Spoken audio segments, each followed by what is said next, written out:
The pupils of Bottas's eyes had already turned deep black, and they were frozen in a look of indescribable fear. It made Klein's heart palpitate when he saw it, as though he could feel the intense changes in Bottas's emotions before his death. After a series of inspections, together with divination, he confirmed that these two eyeballs didn't contain any Beyonder characteristics, but they contained a strong corruptive force and a power that came from an unknown source. It could be used as a medium for curses, and it could directly affect the target. It was a rather dangerous spiritual material with an extremely long expiry date. I can't bring it with me for extended periods of time. Otherwise, I might be weakened mentally, have nightmares every day, and suffer a physical mutation. Klein casually summoned a square metal box and placed Bottas's two eyeballs into it. He didn't attempt to purify it, because once the item was shattered and purified, there would be nothing left. It would be too wasteful. Due to the fact that there was nothing wrong with the Worms of Star and that it was also a material that Klein understood the most, he quickly turned his attention to the black pocket. The results of divination surprised him because it was a so-called interspatial object. The pocket only had the size of an adult man's palm. But in actual fact, it had the size of the two-bedroom apartment that the Moretti family had rented in Tingen in the very beginning. It was big enough to hold many things. This was made by Bottas using the powers of a secret sorcerer. In essence, the pocket wasn't an object but an entrance. First, a region in the spirit world is distorted and isolated using space concealment, then, use the chaos created when the spirit world overlaps with reality. As long as there are proper coordinates, one can directly reach the destination, opening a door to that hidden area and entering this pocket space. This is very similar to the method needed for sealing the box of the Great Old Ones. However, one door is in the spirit world, while the other is in the real world. This results in a sealed artifact or mystical item inside the interspatial pocket to also affect the wielder. From the looks of it, it doesn't seem to be of much use, as it can't eliminate the negative effects. Besides, I'm in the forsaken land of the gods and can't connect to the spirit world. There's no use to having such a pocket. Also, I have to reinforce the power of space concealment from time to time. Otherwise, it will gradually lose its effectiveness. It's only suitable for demigods of the apprentice pathway, or an organization that has demigods of the apprentice pathway or sealed artifacts that provide the relevant support. The name, interspatial pocket, is too lame. I wonder how Bottas named this item. Let's call it Traveler's Bag. After confirming the degree of danger, Klein conjured a fake hand and placed it into the black pocket. Pitter-patter. A bunch of gems poured out as the fake hand was retracted and landed on the long, mottled table. The crystal clear red, blue, green, white, black, and translucent colors instantly filled his eyes. I should have predicted this. The corresponding materials of the apprentice pathway are gems, all the gems. The expression on Klein's face turned spirited as he sighed with a smile. He reached out with his other hand and picked up a few gems to feel the weight and texture. Apart from these, there were also quite a number of spiritual materials in the traveler's bag. Some were commonly used, while others were relatively rare. The box of the Great Old Ones, the secret sorcerer's Beyonder characteristic, 9 Worms of Star, Bottas's eyeballs, traveler's bag, and large amounts of gems and materials. This operation can be considered quite a harvest, enough for everyone to split it fairly. Unfortunately, Bottas had the ability to record Beyonder powers and certain states. There's no need for him to bring too many sealed artifacts and mystical items with him. That would result in many negative effects. As a demigod, he should have a few good sealed artifacts. I wonder if they're hidden somewhere in the spirit world or at the Aurora Order headquarters. It's a pity that Bottas's soul had just collapsed as well, preventing me from using spirit channeling on it. Klein shook his head and immediately returned to the real world. He found a hidden spot, put down the lantern, and set up a bestowment ritual. He wanted to see if he could bring 0 to 61, the box of the Great Old Ones, to the forsaken land of the gods. If he could attempt transforming the entire city of silver into toys and placing them on the first level of the sealed artifact. He could directly send it to the outside world through the sacrificial and bestowment rituals. This way, he could bypass the Giant King's court and Dark Angel Sasria, and could ingeniously complete the Miracle Invoker ritual. After performing a series of tasks, Klein was done with his preparations as he reached out his right hand. He pulled out another himself before his actual body leaped into the fog of history and hid in the void of a time before the first epoch. He was worried that the box of the Great Old Ones would cause a random death the moment it passed through the sacrificial and bestowment door. In the fragments of light deep in the grayish-white fog, Klein took 4 steps counterclockwise and returned above the gray fog, responding to his own prayers. After the mysterious ancient door of sacrifice and bestowment took form, he slowly opened it. He waved his hand, summoning the box of the Great Old Ones that was enveloped by layers of forces, throwing it into the gap behind the illusory door, towards the boundless darkness behind the door. At that moment, the void's darkness suddenly became corporeal, as though it formed an invisible barrier that blocked the door that had just opened. It floated in midair, unable to move forward. Klein frowned slightly as he watched this scene.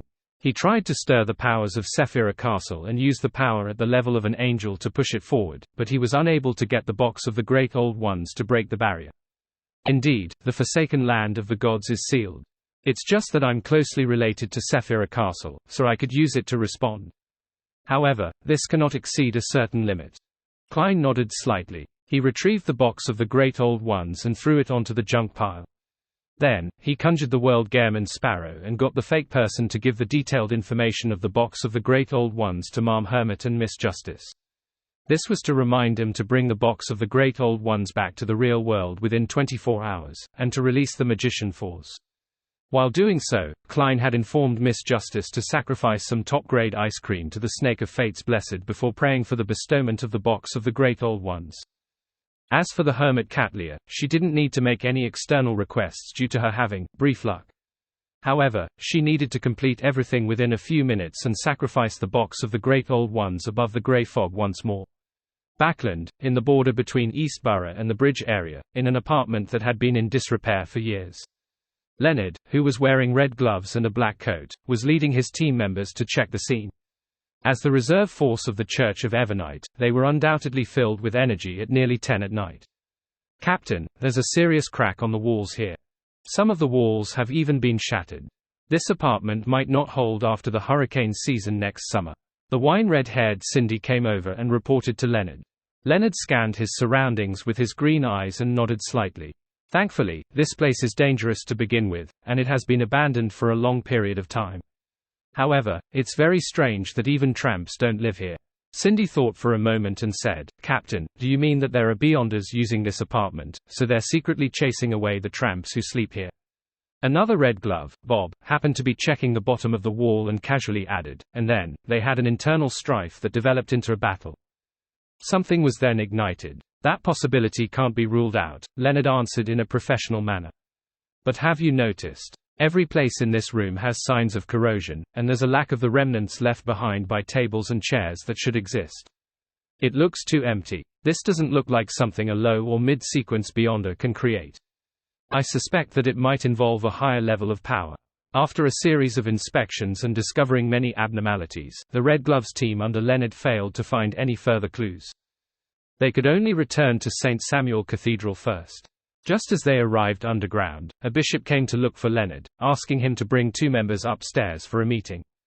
Leonard nodded thoughtfully. Without asking anything, he led Bob and Cindy through a secret passage into St. Samuel Cathedral. Following that, they followed the spiral staircase and under the illumination of the crimson moonlight, they arrived in a room with many people. It was equipped with a blackboard. With just one glance, Leonard realized that there were quite a number of people who had worked with him before. They were from the Mandated Punishers, the Machinery Hivemind, and Me-9. Then, he noticed the 3 demigods, Haramic Hayden, Randall Valentinus, and Anthony Stevenson, as well as a black-haired, golden-eyed man who was clearly at the same level as them. Without waiting for Leonard's greeting, St. Anthony stood up in his red-patterned black robe and said in a deep voice, "There was a high-level battle in the outskirts of Backland.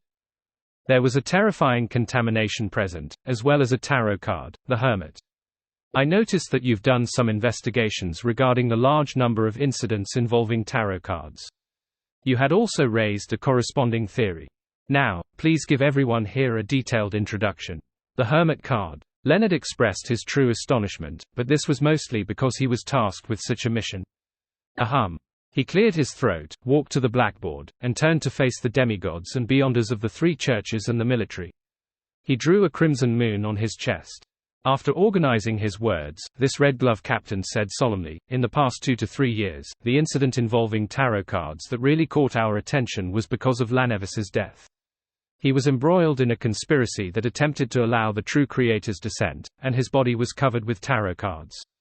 After that, the tarot cards appeared on the Kapim case again. However, this time, there was a change in the arrangement of the tarot cards. It emphasized Judgment and the Emperor. Back then, I linked these matters to an organization that suddenly believed in the Fool in Backland. As you know, the Fool is the starting card of the tarot cards. This bold guess made several demigods and many other Beyonders nod slightly. They felt that this might indeed be related to some level of mysticism. Leonard paused before continuing, and below the Fool, this organization might have quite a number of official members. They use tarot cards as code names, such as Judgment, the Emperor, or the Hermit of this incident. As he spoke, Leonard picked up a deck of cards that he used as a demonstration and randomly picked one. He glanced at it and chuckled. Such as the Star. The demigods and Beyonders present nodded at Leonard's demonstration, indicating that they understood what the Red Glove captain meant. One of the mandated punishers raised his arm and took the opportunity to ask a question. In other words, whoever left a tarot card behind is the member executing the mission. That should be the case. Leonard did not give a definite answer. The same mandated punisher continued asking, what do the tarot cards that were scattered all over Lanevis's corpse mean then? There's no specific direction. Leonard immediately picked up a white chalk and wrote the name Lanevis on the blackboard behind him. Then, he drew a circle. I've just said that in the past 2 to 3 years, the matter involving tarot cards have really caught our attention because of the Lanevis case. This is very likely the beginning of everything. Therefore, without a specific direction, the casually scattered tarot cards might be referring to the whole. This means that the organization that uses the tarot cards as code names has officially stepped onto the stage of history. Hey, please forgive me for using poetic words. That makes a lot of sense. The few mandated punishers were convinced by Leonard. Leonard looked around and continued, let me use the Aurora Order, which everyone is familiar with, as a comparison. We all know that there are 22 oracles in the Aurora Order. Each of them will be in charge of a region's affairs. It's very possible that the organization with the tarot card code names is the same. The members of the likes of Judgment, the Emperor, and the Hermit should have their own factions. They will exert their influence in a particular region. Upon hearing this, a member of the machinery hivemind pondered and said, however, the 3 members corresponding to Judgment, the Emperor, and the Hermit have appeared consecutively in Backland. According to what you just said, does this mean that the organization that uses tarot cards as code names are still lacking in scale, and that the members are all gathered in Lowen, or perhaps just in the Backland region? After all, Backland's person in charge for the Aurora Order is only an oracle. As for Saint Tenebris, he's in charge of the entire Lowen. Leonard slowly nodded, indicating that he understood what he meant. He organized his words and said, this possibility cannot be ruled out. After all, this is an organization that has only appeared in the past 2 to 3 years. Of course, there might be other reasons. This organization might not be divided based on location demarcation. Instead, they are determined by whether or not they can handle an area alone. They will also work together depending on overlapping situations, such as the Kapim case. Seeing that the Beyonders of the 3 churches and MI9 didn't raise any further questions, Leonard deliberated for a few seconds before saying, next up will be all my personal guesses. There are also some problems with it. This might be a direction of investigation for the future. The first question, what is the purpose of this organization? If they are like the Aurora Order, with the goal to spread the faith of an evil god, then why haven't we discovered people who believe in the Fool? Even if there are, they're all people who are scamming others in the name of the Fool. Second question, what do they have in common in the few operations? I haven't been able to find it yet. The third question I have is that high-level members who use tarot cards as their code names are not of low sequences and have their own factions. However, they aren't famous in the Beyonder world at all. This is very abnormal. After all, although the 22 oracles of the Aurora Order hide their identities, they have more or less crossed paths with us. They rose up from low-sequence Beyonders to middle-sequence Beyonders under our watch, eventually taking over the spot as Oracle when their predecessor dies or advances. They are all already on our lists. Having said that, Leonard paused and said, if the organization that uses the tarot cards as its code name is really an organization that believes in the Fool, then there is someone who can answer my third question. He's the crazy adventurer, Gehrman Sparrow. Rumor has it that he believes in the Fool. This name made all the Beyonders from the three churches and MI9 fall into silence, as though they were quickly recalling the relevant information. They had long heard that Gehrman Sparrow had a mysterious background. He believed in the Fool, and they had obtained quite a bit of information from him. However, they hadn't made any connections like Leonard to string everything together. A few seconds later, the Archbishop of the Church of Evernite, St. Anthony, said in a deep voice, Gehrman Sparrow seems to be in close contact with the original Death Consul of Balaam. That's an angel who's still active over the land. This gave the Beyonders who weren't demigods a fright as they instinctively sat up straight. They all knew about Admiral Hell, but due to the confidential restrictions, they didn't know that the Death Consul represented a grounded angel. That Death Consul doesn't seem to belong to any faction of the Numinous Episcopate, said a Beyonder from MI9 hesitantly. Leonard nodded solemnly. Perhaps, he is a member of the secret organization that uses the tarot cards as a code name. Death Card. There was another round of silence. All the demigods had to admit that this was possible. The level of the secret organization that was represented by tarot cards suddenly rose, reaching a level that was equal to the Aurora Order. In short, Gehrman Sparrow is a clue. Leonard took a deep breath and slowly said, Your Graces, ladies and gentlemen, I'm done. St. Anthony nodded slightly and stood up. He looked around and said, Up to now, this secret organization that uses tarot cards as their code names hasn't targeted us yet. It has shown a certain level of friendliness. Now that the war situation is tense, we are severely lacking in manpower, so it's difficult for us to take any major actions. Therefore, I suggest that we try our best to avoid conflict with them and not attempt to eradicate them for the time being. Of course, we have to do what we need to do. A secret organization with the existence of a grounded angel itself represents danger. If we don't understand it or grasp enough information about it, we won't be able to react in time and stop any possible conspiracies.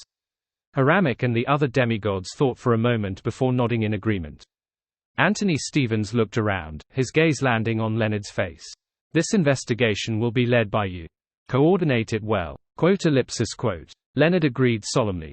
At this moment, Deep Blue officiant Randall Valentinus spoke to Leonard impatiently, Give them a name. We can't keep saying, secret organization that uses tarot cards as a code name. It's quite a mouthful. What suggestions do you have? Leonard considered carefully before saying, Tarot Club. That works.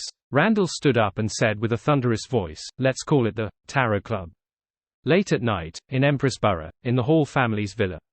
The exclusive dessert chef, Tim, suddenly woke up from his dream and stared at the ceiling in the darkness.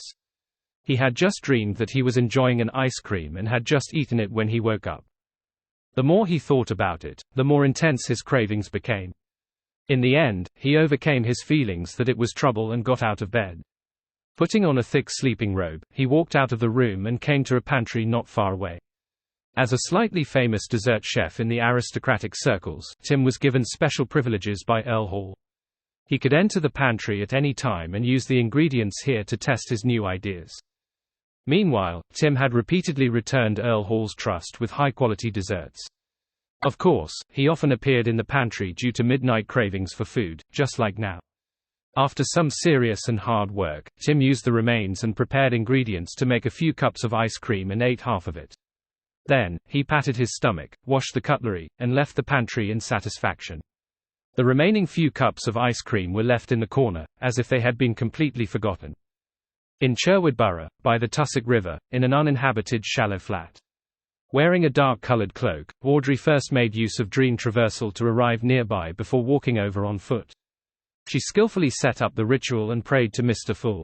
Soon, a silver-black accessory box embedded with many gems tore through the illusory door and landed in front of Audrey.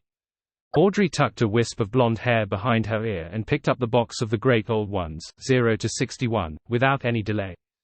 She aimed at a few rocks and pulled open the first layer. Silently, numerous long tables and chairs appeared messily in the area. Several Beyonders that had used various means to conceal their faces appeared. One of them was the hooded Fours. The skin quickly changed from that of a toy's to that of a human's, and their eyes began to move. Fours, who had the highest sequence, recovered the fastest. Looking around, she was extremely surprised to find that she had unknowingly come to a flat by the side of the river from that apartment. Furthermore, this change was only limited to her overall area. The situation around her was no different from before. Where am I? What happened? Force's gaze landed on the empty altar. After pondering for a second, she seemed to understand something as she asked in surprise, "Has the matter ended?"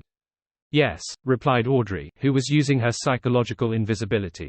"It's ended. It's ended." Force followed up with a confused and dazed question. "How's the target?" "He's dead." Audrey was multitasking as she controlled the other 6 Beyonders. Her answer was very simple. "He's dead. Saint of Secrets Botus has died. I didn't participate in the battle. I didn't summon Gehrman Sparrow's historical void projection." Force's mouth gaped slightly as she felt like she was dreaming. She only felt that she had been terrified for a second and was in a daze for a moment, and the mission had already been completed. At this moment, she saw the surrounding Beyonders come to life, but they didn't show any surprise towards the change in environment. It was as if the gathering had been held here. They skillfully destroyed the chairs and long tables and threw them into the Tussock River. Then, they left the flats one after another and returned home under the illumination of the street lamps. "This is a manipulator. How terrifying." Force jumped in fright and completely snapped awake. "Return first." Audrey didn't have time to explain. She turned around and used the altar from before, preparing to sacrifice the box of the Great Old Ones above the grey fog. Force shot a look over, but she didn't ask or say anything. She made her body turn transparent as she vanished from where she was. Author's note: the title of this chapter originally should have been Official Debut, but it was just not serious enough. In the ancient palace above the fog, dark red starlight shot up, forming several figures. Leonard did a casual glance, and his gaze suddenly froze on the silver-black jewelry box placed on the long mottled table.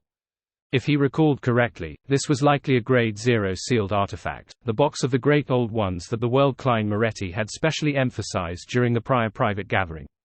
The Saint of Secrets was really in control of this Grade 0 sealed artifact. And he even used it. Yet, Ma'am Hermit and Miss Justice succeeded. Leonard's pupils dilated slightly as he nearly couldn't believe his eyes. As an official Beyonder, a Red Glove captain of the Church of Evernite, he knew Grade 0 sealed artifacts very well. He knew that these items could easily destroy a city, causing people to suddenly die without putting up any resistance. When facing him, not only was contact with them impossible, but even understanding them was something that should be reduced if possible. Leonard originally believed that Ma'am Hermit and Miss Justice would leave the battlefield according to the plan after encountering a Grade 0 sealed artifact. They would then think of a way to rescue Miss Magician. To his surprise, they had succeeded, and had even retrieved the Grade 0 sealed artifact. Ma'am Hermit's mystical reenactment has reached such a high level. Did the Feast of Betrayal she mentioned really make the sealed artifact rebel? Or could it be that Mr. Fool had provided some help? Leonard muttered silently as he glanced at the world Klein Moretti, who was seated at the bottom end of the long bronze table. He discovered that his former colleague was rather calm. Klein surveyed the area and said, "Congratulations, everyone. The hunt this time was very successful. All the spoils of war are here." As he spoke, he raised his right hand, condensing various bits of mysterious knowledge into a pale white luster. He also included a small number of legends that came from the east, such as Peach Blossom Spring, and Lanx Gomach. He wanted Ma'am Hermit to test if they were mystical or not, and whether there was any real source. "Ma'am, this is your reward." The world Klein made the pale white light fly towards the Hermit Catlia.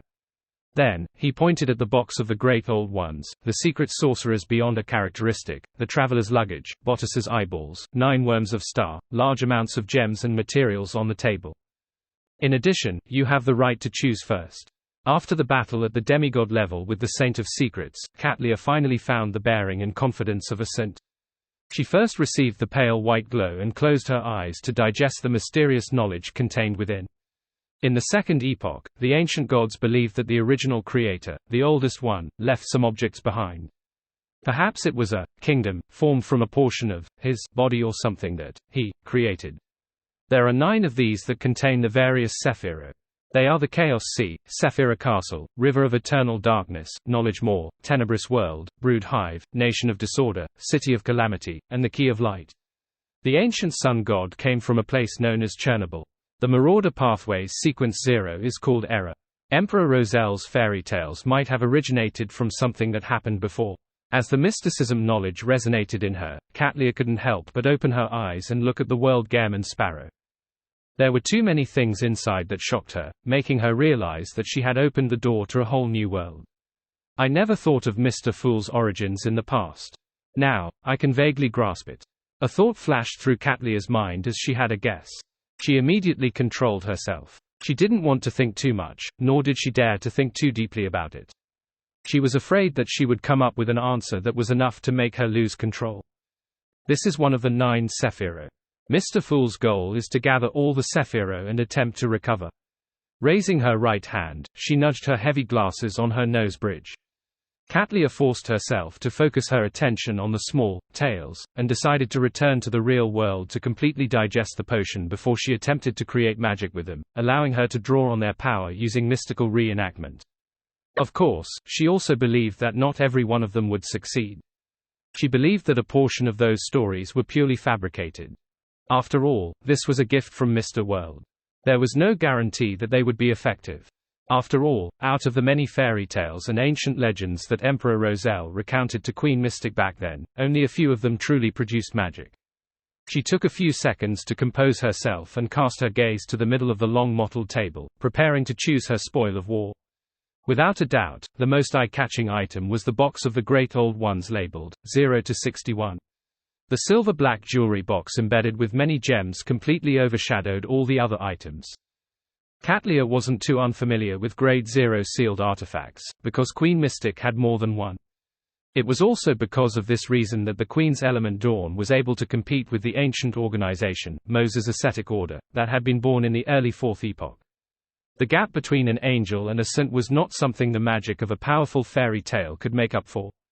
To become a truly powerful figure, one had to advance to Sequence 2 or possess a Grade 0 sealed artifact.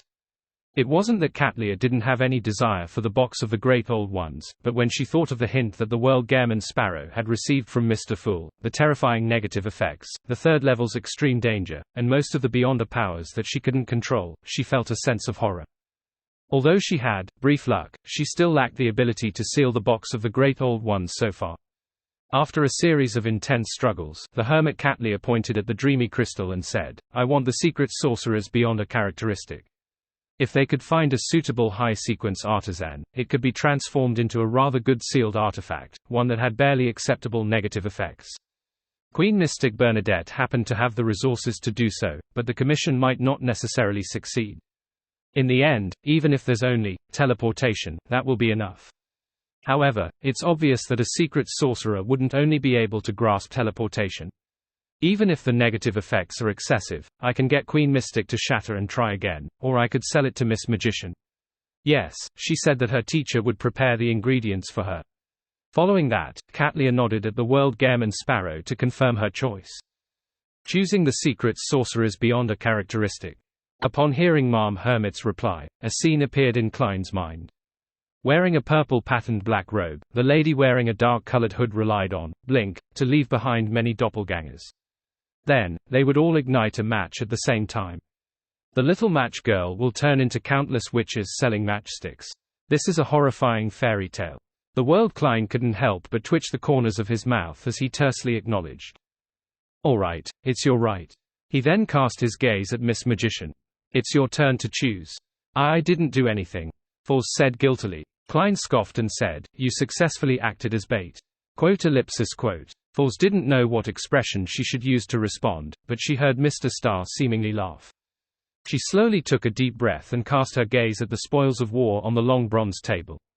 Frankly speaking, she wanted to choose the box of the Great Old Ones because it was an item that her teacher's family had snatched away. She didn't want to use it herself, she wanted to return it to her teacher directly. However, considering that she was only bait, Foz felt that she was not qualified to take an item of this level. Grade 0 sealed artifacts were extremely rare, precious, and dangerous. She had already gained a deep impression of them with Mr. Star's introduction. She knew that the value of the box of the Great Old Ones was definitely not something a saint's Beyonder characteristic could compare with. With this in mind, she chose under the world Gehrman Sparrow's watch. Foz finally gave up the impulse and pointed at the pair of eyeballs. I'll take them. She wanted to bring the pair of eyes to her teacher and tell him that Botus was dead. It was an end to all the hatred. In addition to such a value of the item, Botus's eye could be made into a powerful hex item or be used as a medium for a curse.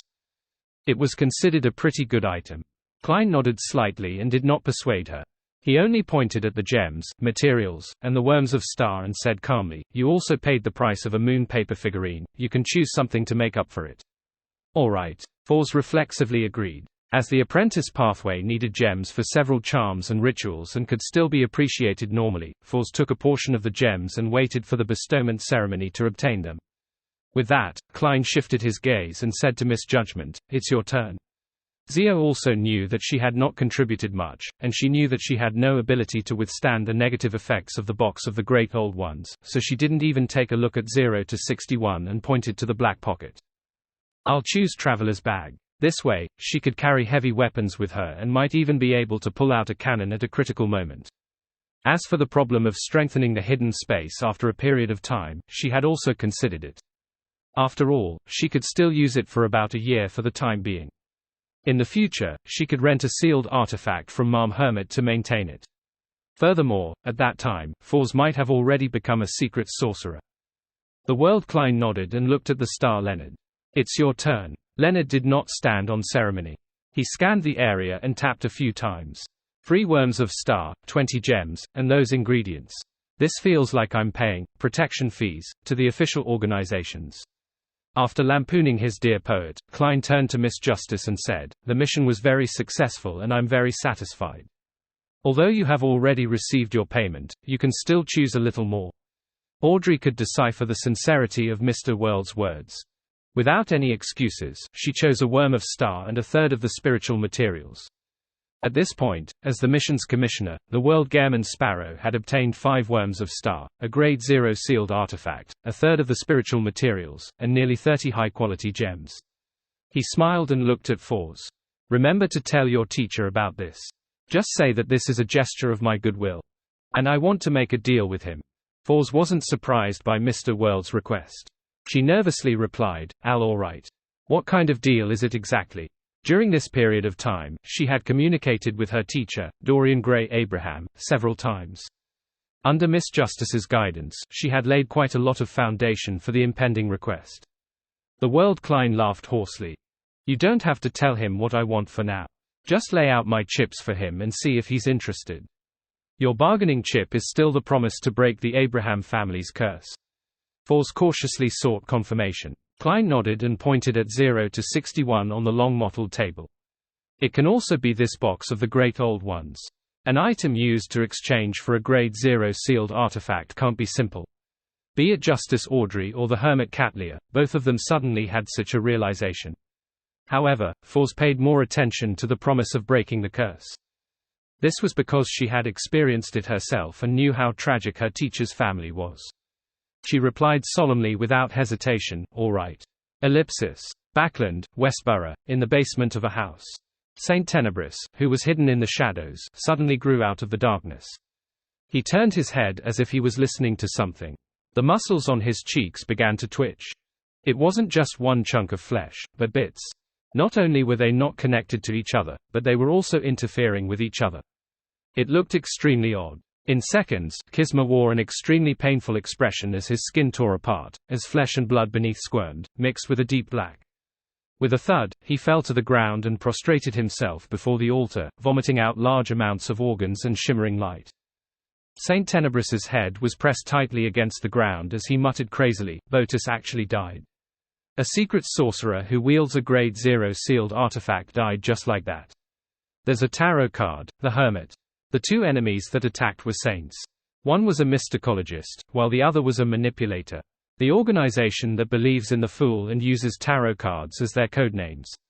Gaemon Sparrow. Azek Eggers. After an uncontrollable murmur, Saint Tenebris Kisma cried, feeling both vexed and pained. "I repent, I repent, I repent." A few days later, in an apartment's room in Pritz Harbor. The disguised Dorian Gray Abraham had received a letter from Fors through many hands. He examined it carefully and confirmed that there were no issues. After confirming that there were no abnormal signs, he took out the letter with the help of a letter knife. The beginning of the letter was the usual greeting. Following that, Fors directly wrote, "We have already killed Saint of Secrets Botus, and obtained the items on his person." Dorian had originally planned on scanning through the letter quickly, but he ended up stuck on this sentence. He read it a few times and forgot to continue reading. Dorian knew how strong and powerful Botus was. He also knew very well how terrifying a secret sorcerer was. But now, the new student he had been teaching for over a year had told him in a very calm tone that Botus had already been taken care of. In an instant, the only things that echoed in Dorian's mind were thoughts of impossible, a lie, and a conspiracy. He suspected that Fors had already been controlled by the Aurora Order. In any major faction, Sequence 4 Beyonders were the absolute upper echelons and extremely important members. How could they be so easily killed? Dorian's throat bobbed up and down as he forcefully focused and continued reading the contents of the letter. "We have obtained the box of the Great Old Ones. I believe you aren't unfamiliar with it."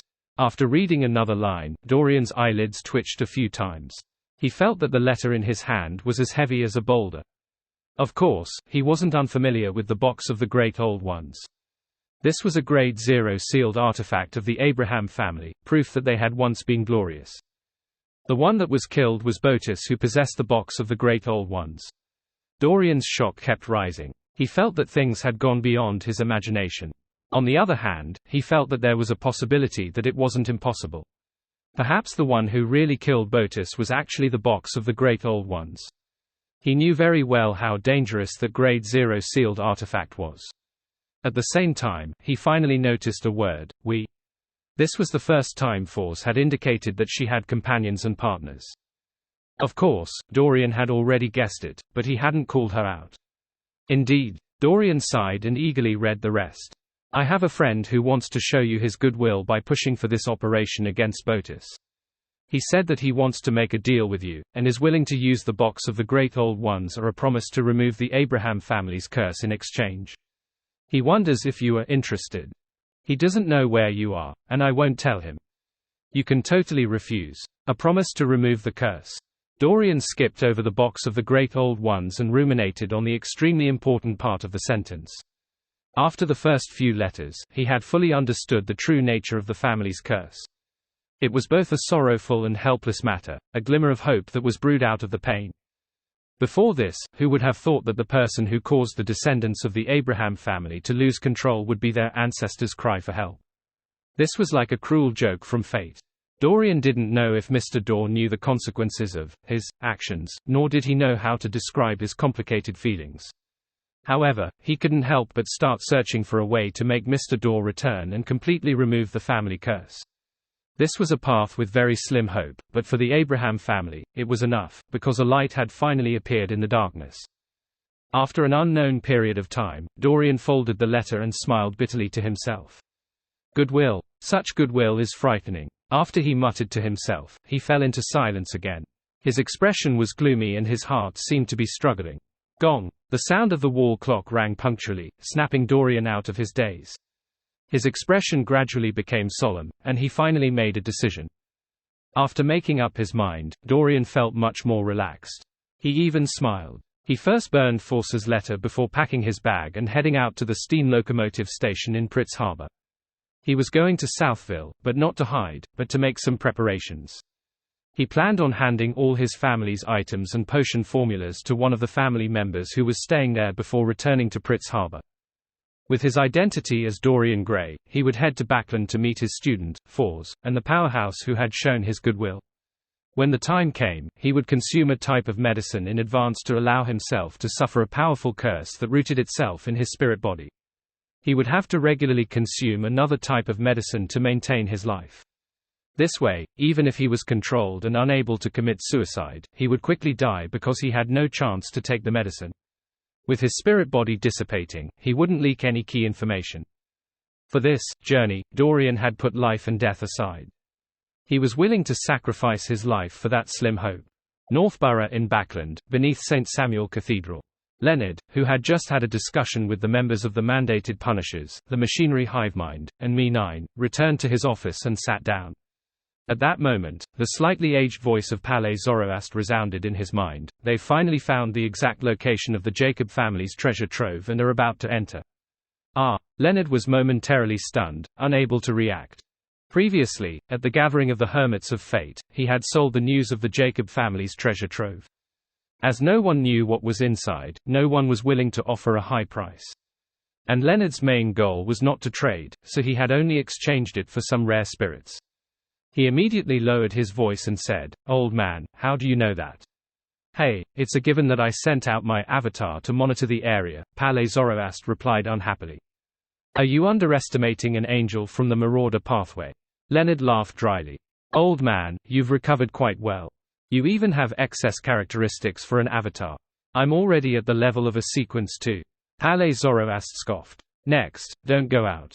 Just stay inside the cathedral to prevent any accidents from happening." "Are you worried that a trap lies within the treasure?" Leonard asked thoughtfully. "How can a treasure left behind by a marauder angel not have a trap?" Palais Zoroast said with a scoff. "I can't predict what will happen, but staying underground in the cathedral is definitely safe." Leonard nodded and suppressed his voice. "Let's hope everything goes smoothly.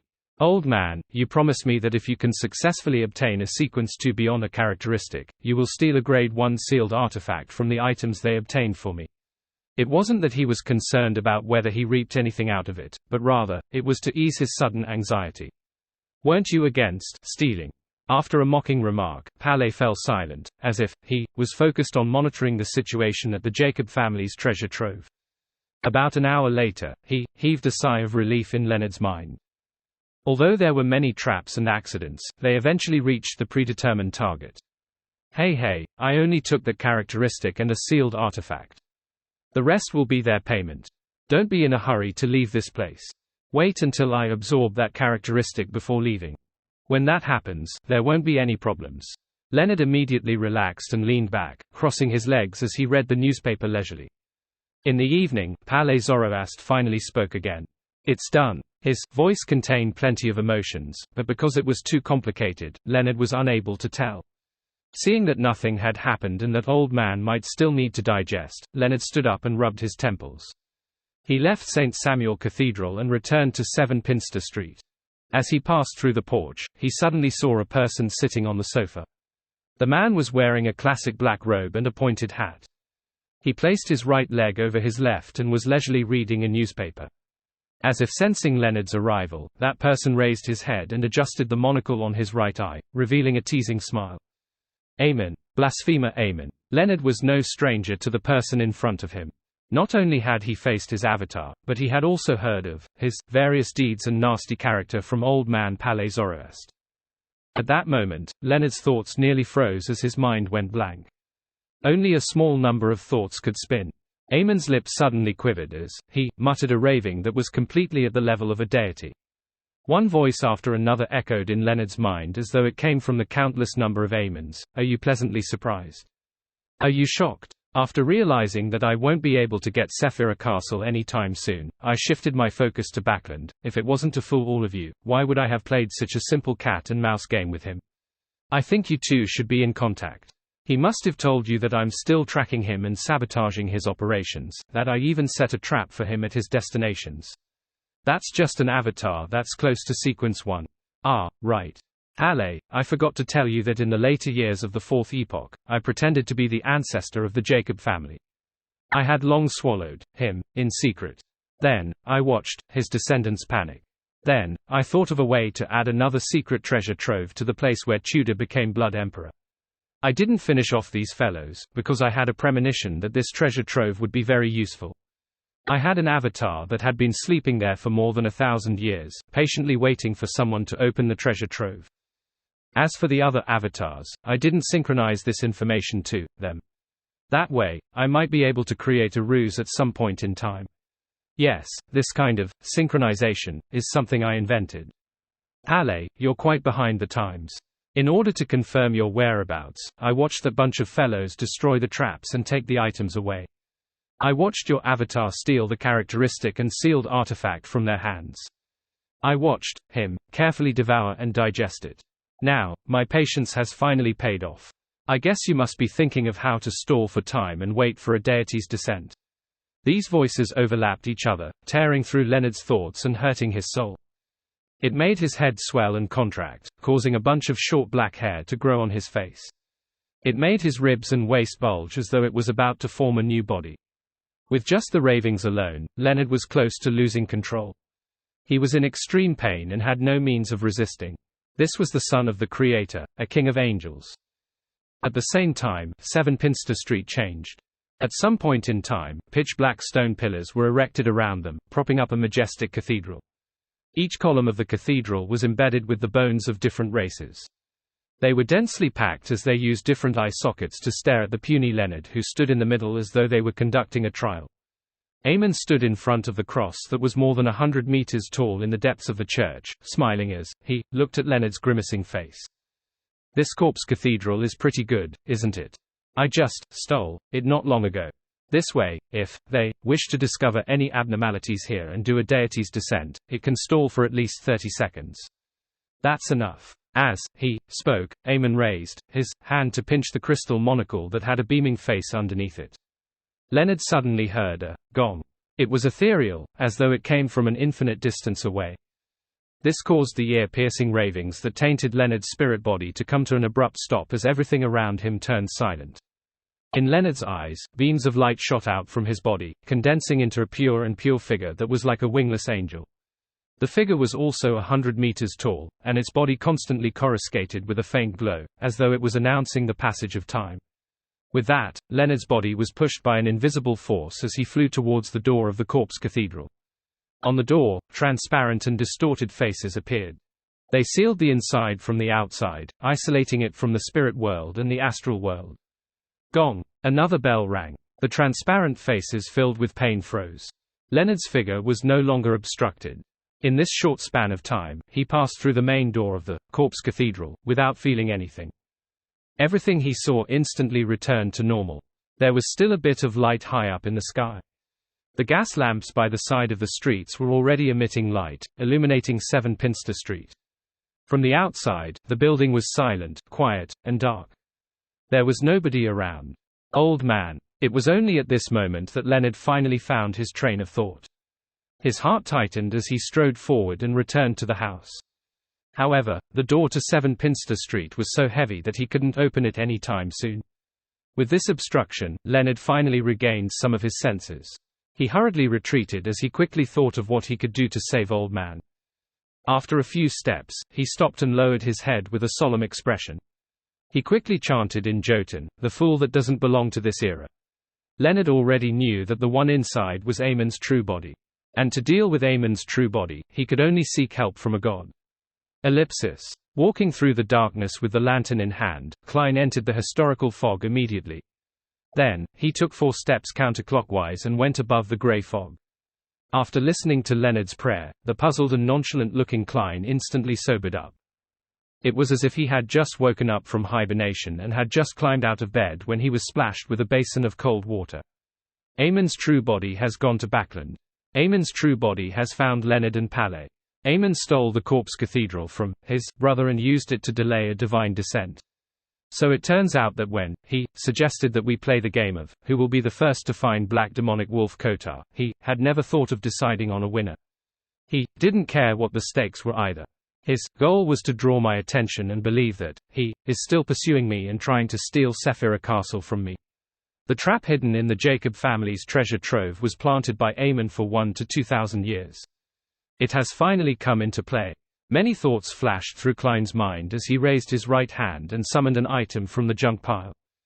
0 to 61, Box of the Great Old Ones. This was a Grade 0 sealed artifact, and it was also from the Apprentice Pathway. It could better utilize the power of Sephira Castle and produce better results. In the face of Aemon's true body, this might bring Palais some hope. At the same time, through the prayer light, Klein confirmed that Leonard hadn't been possessed by Aemon. He immediately instructed in the tone of Mr. Fool, leave the scene and go to an Evernite cathedral. Also, pray to Evernite.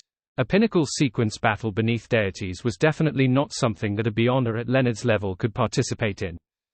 Even though Klein had gained some initial control of Sephira Castle and held 0 to 61, he didn't have much confidence. He only hoped that he could stall for time until a deity's descent happened. Outside 7 Pinster Street, Leonard heard Mr. Fool's words echoing in his ears. He was stunned for a moment before he looked up at the tightly shut door. Then, he turned around and used his right knuckle to ruthlessly knock on a certain tooth. A series of illusory mud surged out and sprayed onto the top of Leonard's head, enveloping him from top to bottom. Suddenly, Leonard seemed to transform into a mud doll as he kept sinking to the ground and fusing into the earth. This was a rare natural spirit he had exchanged from the Hermit of Fate. It didn't contain any Beyonder characteristics, and its powers mainly came from the spirit world. It allowed Leonard to quickly traverse the soil at a speed far faster than the steam metro. As Leonard left the battlefield, Klein had picked up the gem-embedded box of the Great Old Ones.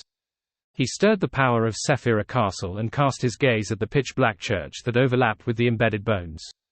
The cathedral isolated his true vision, preventing him from seeing the situation inside.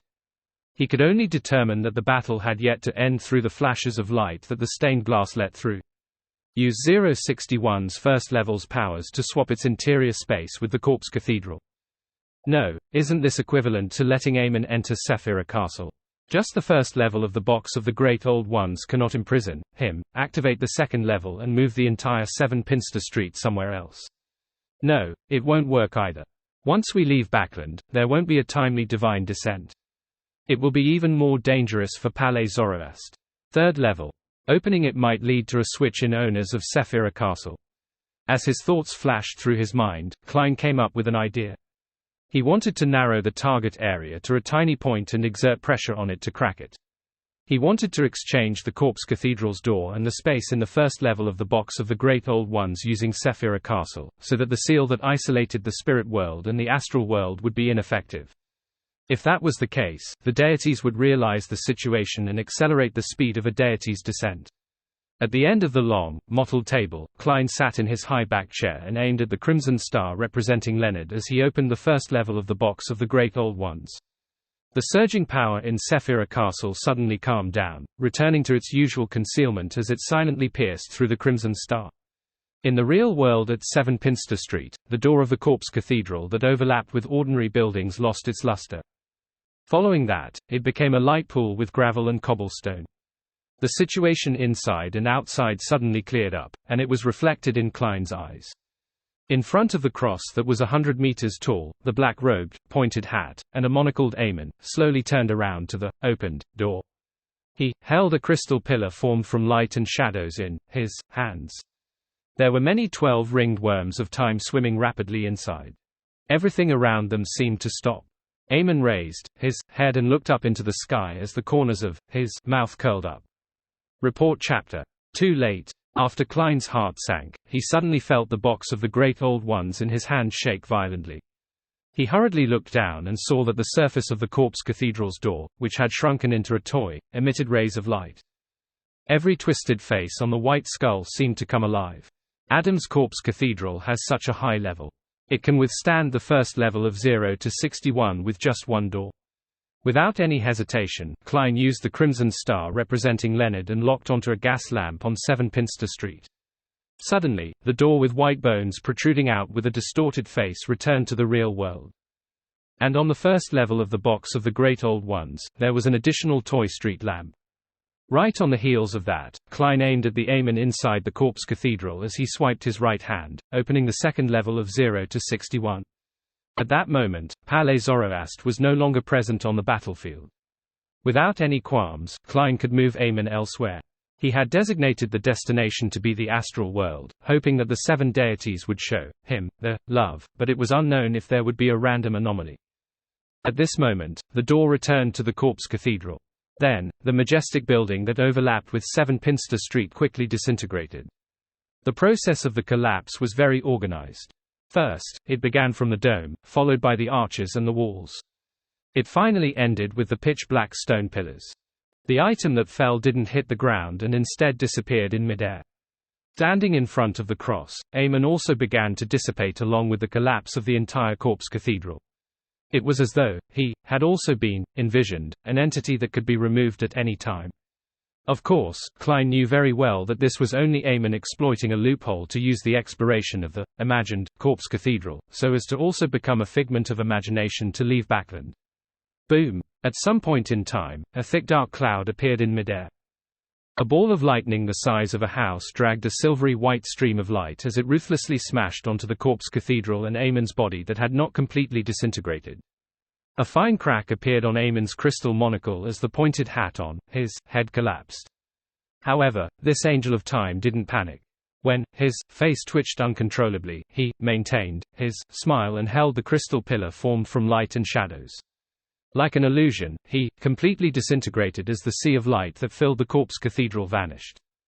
In the next second, the pitch-black and bone-embedded towering cathedral returned to the realm of fantasy. The house on 7 Pinster Street remained, but there were exaggerated marks on the living room's floor. The mark was like a person lying there, having turned to ashes. This was left behind by the countless avatars of Amon after they were smitten apart. However, Klein knew that Amon's true body had successfully escaped and had achieved his desired goal. When he recovered, this king of angels was just short of a ritual to reach the divine throne and become the embodiment of all that was erroneous in the world. After I swapped the main door of the corpse cathedral, the first one to notice and react with his powers was the Lord of Storms. The goddess really has no way of performing a divine descent.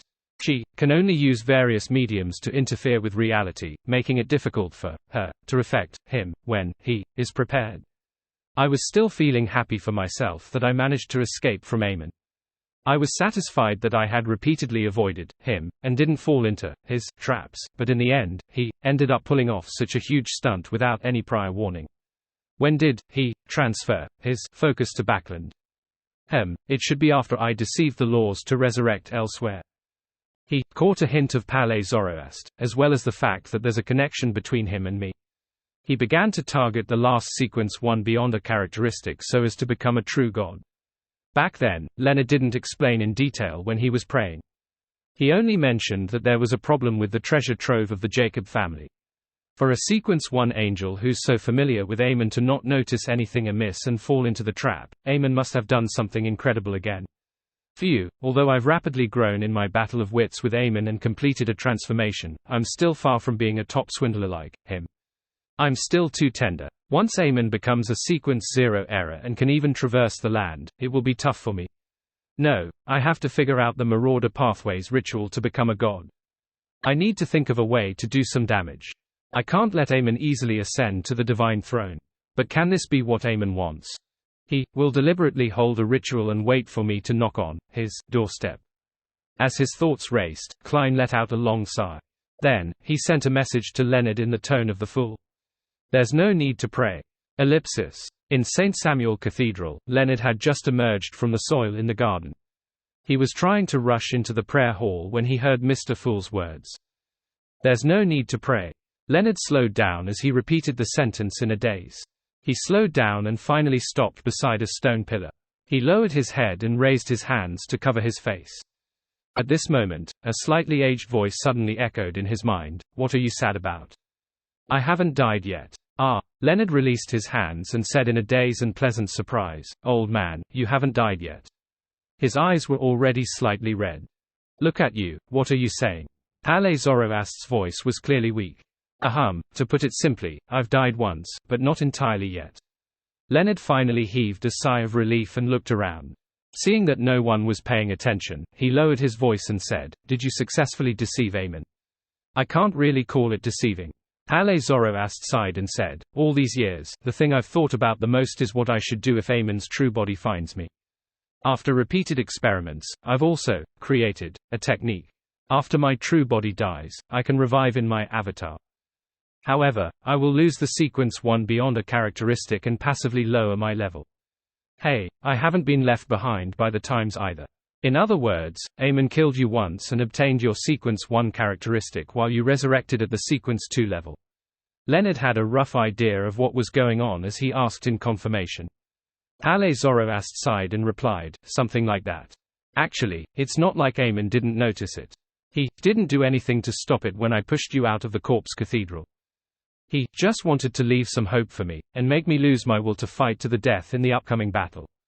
Sigh, if not for that, I wouldn't have been finished by him so quickly.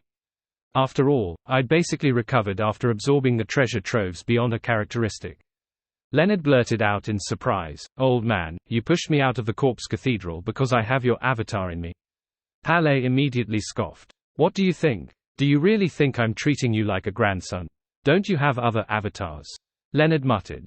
Paley grunted and sighed. Eamon actually lied to his avatar. I must admit that he pulled a fast one on me. If it wasn't for the fact that he learned that the Angel of Time didn't know the exact situation of the Jacob family's treasure trove back when he absorbed Eamon's avatars, he definitely would have taken more caution on the matter, and would have made more adequate preparations for Eamon's appearance. This was the most important reason. As for the other matters regarding the Jacob family's ancestor or Klein Moretti playing hide and seek with Eamon's true body in the forsaken land of the gods, none of them were key in him making up his mind. Leonard thought for a moment and consoled, old man, you would have fallen for this most fatal of traps in the treasure trove regardless, so it isn't bad for you to have survived it. That's not it, Paley immediately refuted. If I had a premonition that something dangerous would happen, I would have directly taken up the faith of a true God and become the grounded angel. With the protection, I would head to Jacob family's treasure trove. Sigh, after I absorbed the characteristic and regained the strength of a sequence 1, I was considering this problem. Should I join the Church of Evernite, or work with the fool of yours, or remove the parasitizing and hide from Eamon like before? Upon saying this, his emotions became very complicated again. Old man really has quite a plan. Why are you so familiar with seeking refuge from a deity? Leonard sighed inwardly as he focused his attention on the most important matter. Old man, after Eamon obtained your sequence 1 beyond a characteristic, will he be preparing the apotheosis ritual? Yes, Paley replied in a deep voice. This means that, for a very long period of time, your former colleague and ourselves would, at most, be harassed by Eamon's lower-level avatars, or nothing at all. What is the requirement of his apotheosis ritual?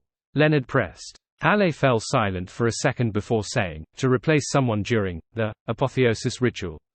At this point, Paley laughed self-deprecatingly. Eamon's next focus will definitely be the apotheosis ritual. This will be our last moments of peace and quiet. Once he becomes a god, he will definitely come to you to deal with the fool through you. Although I can abandon you and run ahead of time, I have to worry that he has the intention of retrieving all the characteristics at the angel level. Gain control of those rare spirits as soon as possible, digest the potion, and become a demigod. Wield a holy artifact, and obtain the favor of Evernite. Leonard's expression turned serious as he slowly nodded. He immediately found a quiet spot and informed Mr. Fool through a prayer of the key information. Someone else's apotheosis ritual. The only one who seems to be able to become a god anytime soon is Adam.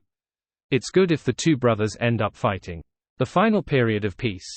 I hope that the avatars that Eamon leaves behind to interfere with me won't be too strong. I hope that I can find traces of the dark demonic wolf as soon as possible. I hope that Dorian will agree to the deal.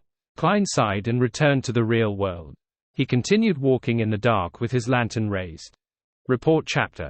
Backland, Sherwood Borough. 22 Hope Street, Hat Trick Inn. With broad shoulders and thick arms, Dorian Gray Abraham unknowingly paced back and forth in the room, waiting for his student, Fawes, to visit. No matter how composed and mentally prepared he was, he couldn't help but feel nervous and uneasy when he eventually needed to face the answer. After an unknown period of time, there was a series of knocks on the door. Dorian listened to the rhythm for a few seconds before taking a deep breath. He walked to the door, twisted the handle, and pulled it back. Outside the door was the brown-haired, curly-haired Fawes, who was wearing a dark-colored long dress and a pair of tinted glasses. Dorian habitually looked behind Fawes, and after confirming that no one was looking in the direction, he made way for his student to pass. At the same time, he glanced at Fawes' hands and realized that his student wasn't carrying any luggage. Dorian retracted his gaze and walked to the middle of the room. He found a seat and sat down before pointing to the sofa opposite him. Have a seat. Fawes cautiously lifted the ends of her skirt slightly, sat down, and greeted, Good morning, teacher. Dorian didn't go straight to the point. After some thought, he said, Did the lot of you really kill Botus? Yes. Fawes took out an exquisite, long cigar case from her pocket and opened it to show Dorian its interior. It was a pair of dark black eyes that were frozen with indescribable horror, as though they had seen something extremely terrifying before they died. Dorian had originally been mentally prepared. It was just like receiving the terrifying head that would cause nightmares the previous time, one that was put together one bloody fragment at a time. He never expected his student to not carry any luggage and to only take out a lady's cigar case. This made him believe that it was a relic that could prove Bottas's identity, but the truth was beyond his expectations once again. This was still Bottas's corpse, but there was even less than what Louis Ween left behind. Read more new novels on listnovel.com. Only a pair of eyes are left. The spiritual intuition of an astrologer convinced Dorian that the eyeball belonged to Bottas. Seeing that the teacher had fallen silent, Fors subconsciously explained, his body has completely collapsed and dissipated. Only this pair of eyeballs is still intact. She paused for a moment before saying, these eyeballs contain the remnants of the terror and contamination of the box of the Great Old Ones before Bottas's passing. It's a very strong cursed item, so I didn't send it directly to you. It would cause terrible things to happen to the postman, and he might even die unknowingly. The corruption of the box of the Great Old Ones. Dorian nodded in enlightenment and sighed with a smile. Did he eventually die under the hands of the box of the Great Old Ones? This is really fate. The first item that Bottas had stolen after his betrayal from leading the Aurora Order over was the box of the Great Old Ones. Fors had heard Ma'am Hermit's and Miss Justice's description of the general situation at the private gathering where they distributed the spoils of war. She learned how gorgeous and dangerous the battle she had missed was. She thought for a moment and said, you could say that. However, before he was contaminated by the box of the Great Old Ones, he had already begun losing control. Dorian wasn't surprised as he said to his student, keep it. This is a spoil of war you deserve. After Fors closed the cigar case and placed it back into her pocket, Dorian leaned forward, clasped his hands, and touched his nose. Bottas was one of the most talented apprentices I have ever seen. Who knew that he would end up like this? Having said that, Dorian let out a long sigh as though he was recalling and confessing something.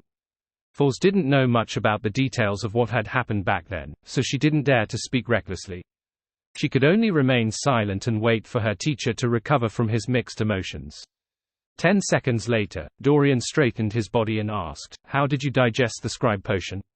This wasn't only to show concern for his student, but also to accumulate experience to provide some guidance to the other members of the family. Fors's expression immediately turned complicated as though she was recalling something she didn't wish to recall. It's mainly because someone had provided me with help. On the one hand, I recorded a lot of unique or high-level abilities.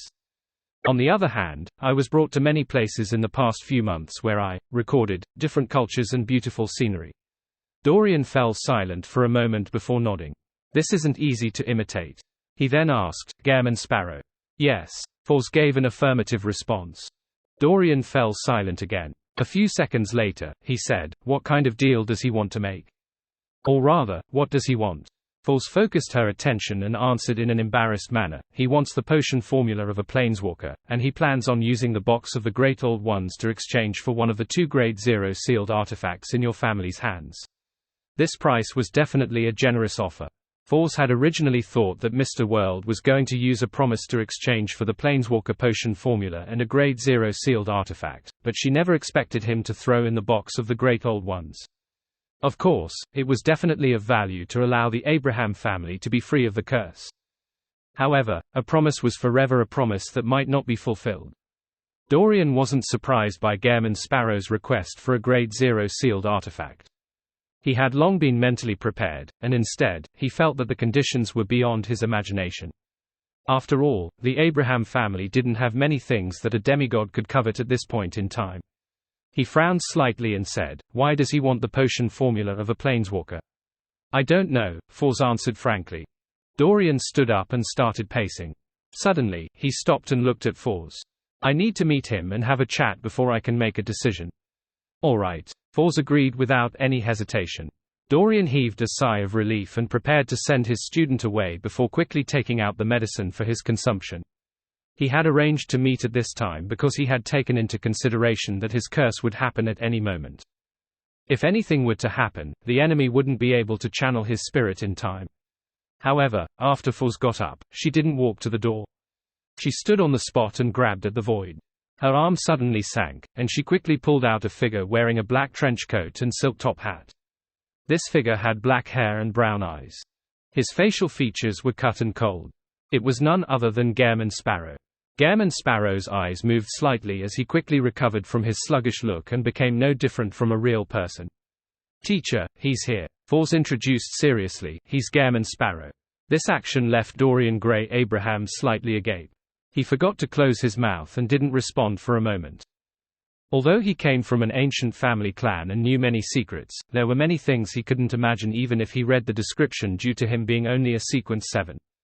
After moving his consciousness over, Klein reached into his clothes and took out a golden pocket watch. He opened his pocket watch and took a look. Without any emotions, he said to Dorian, "You have 3 minutes." It's exactly as the rumors say. He's cold, arrogant, and crazy. Dorian didn't dare to waste any time and directly said, "Give me a reason to believe in your promise." As he closed his pocket watch, Klein placed it back into his inner pocket and said, "In truth, I'm already aware of the ritual that allows Mr. Dorr to return." Dorian's eyes lit up.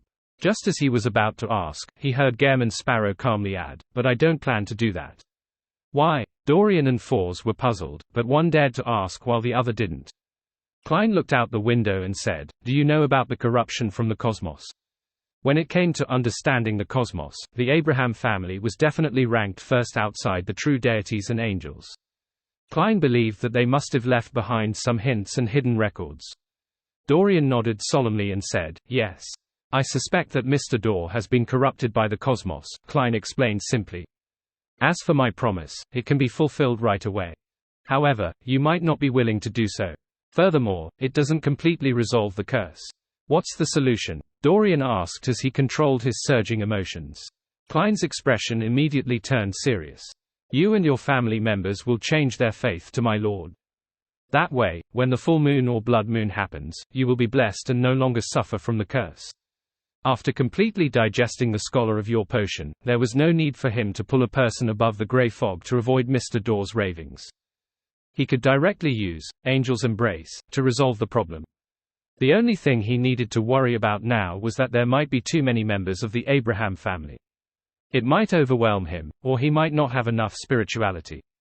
"Who is your lord?" Dorian asked after a moment of silence. Klein suppressed his shame and said solemnly, "The great Mr. Fool." "The Fool? Are you from the Antigonus family?" Dorian suddenly made some connections. Klein shook his head and rejected his guess. Dorian fell silent again, but considering that there were only 3 minutes left, he hurriedly asked, "If we believe in that entity, we can avoid the troubles brought about by the curse." As an ancient family member, he knew very well how dangerous it was to believe in an unknown existence. He was afraid that he would resolve Mr. Dorr's ravings, but bring about another curse. Klein answered frankly, "This is just a temporary solution. I will find a better solution for you." Dorian nodded and quickly said, "I will try to believe in your lord and give you the potion formula of Planeswalker. If the curse can really be resolved temporarily, we will complete the transaction of the Grade 0 sealed artifact." He planned on using himself as an experiment to see if the method worked. Furthermore, he didn't plan on telling the other family members. He wanted to get them to wait for Gairman Sparrow's supposedly better solution until they couldn't wait any longer. "All right." Klein took out a pen and paper from his pocket and scribbled the honorific name of the Fool. As for Dorian, he also began to use a crystal ball to aid in his memories, recording down the potion formula of Planeswalker. After the exchange, Klein cast his gaze towards the supplementary ingredients and ritual. Supplementary ingredients: 1 worm of star, 1 worm of time, 1 worm of spirit. Advancement ritual: leave legends in 9 places outside this planet. Leave legends in 9 places other than this planet. Isn't this the cosmos? Looking at the potion formula in his hand, Klein nearly frowned. He felt that this was more dangerous than the advancement ritual of a miracle invoker. Although the box of the Great Old Ones and the 2 Grade 0 sealed artifacts of the Abraham family, as well as a number of Grade 1 sealed artifacts, had the ability to send people into the cosmos, making the ritual appear simple, he clearly remembered that the Church of Evernight's ascetic leader, Ariana, had once warned him that the cosmos contained extremely terrifying corruption. It was dangerous to even understand it before becoming an angel. One will be corrupted by the cosmos if they aren't a planeswalker, and to become a planeswalker, one has to travel the cosmos. This has become an impasse. There's no way to resolve it. Perhaps, the Abraham family has records of relatively safe locations in the cosmos. I can't be too pessimistic. Also, I have to use divination to verify the authenticity of this formula when I'm back. Dorian not lying to me doesn't mean that he wouldn't be lied to. Klein retracted his gaze and looked at Dorian Gray Abraham opposite him. Where are all the Planeswalker Beyonder characteristics? Having memorized the Fool's honorific name, Dorian thought for 2 seconds before saying, 2 of them are in the form of Grade 0 sealed artifacts in our family. One is in the form of the Box of the Great Old Ones. One is said to be in the hands of the Demoness sect, while another is with the Church of the God of Combat. There is one more, but no one has found it since the Second Epoch.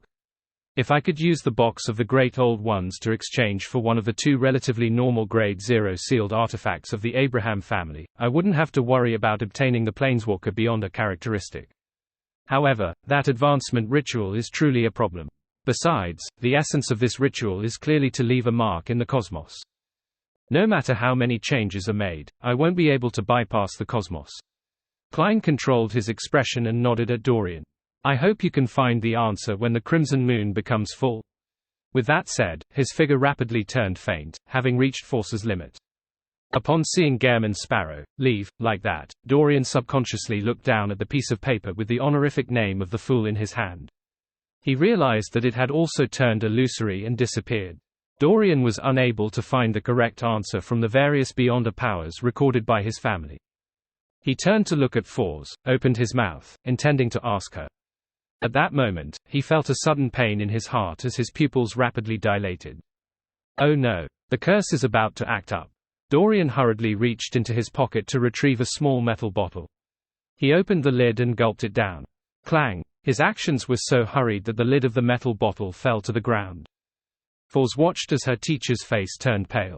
She watched as he clutched his chest, unable to react to what had happened. As a former surgeon, she quickly came to a conclusion and hurriedly said, "Teacher, are you having a heart attack? Do you have any special medicine?" After asking the last question, Foz realized that she had been overly anxious and concerned, making her appear a little silly. The bottle that the teacher drank was definitely the special medicine. "Do you need any help?"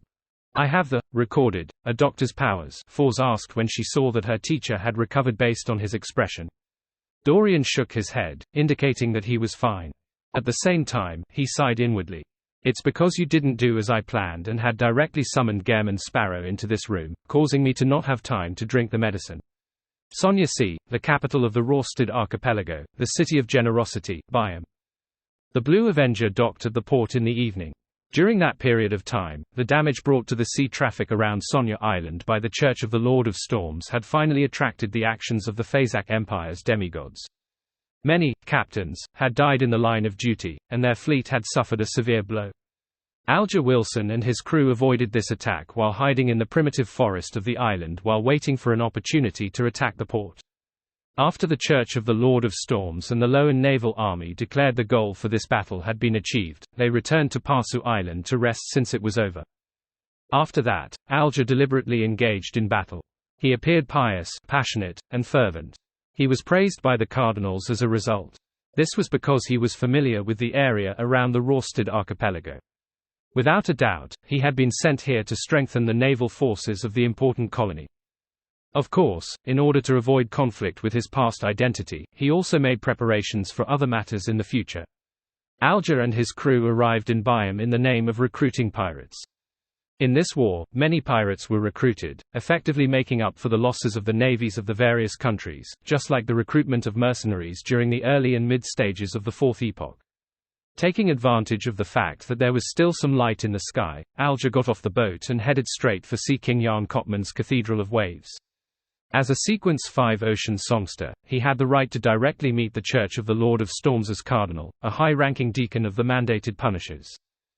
As he walked, Alger suddenly saw a familiar face. It was a middle-aged man wearing a formal suit, a bow tie, and glasses.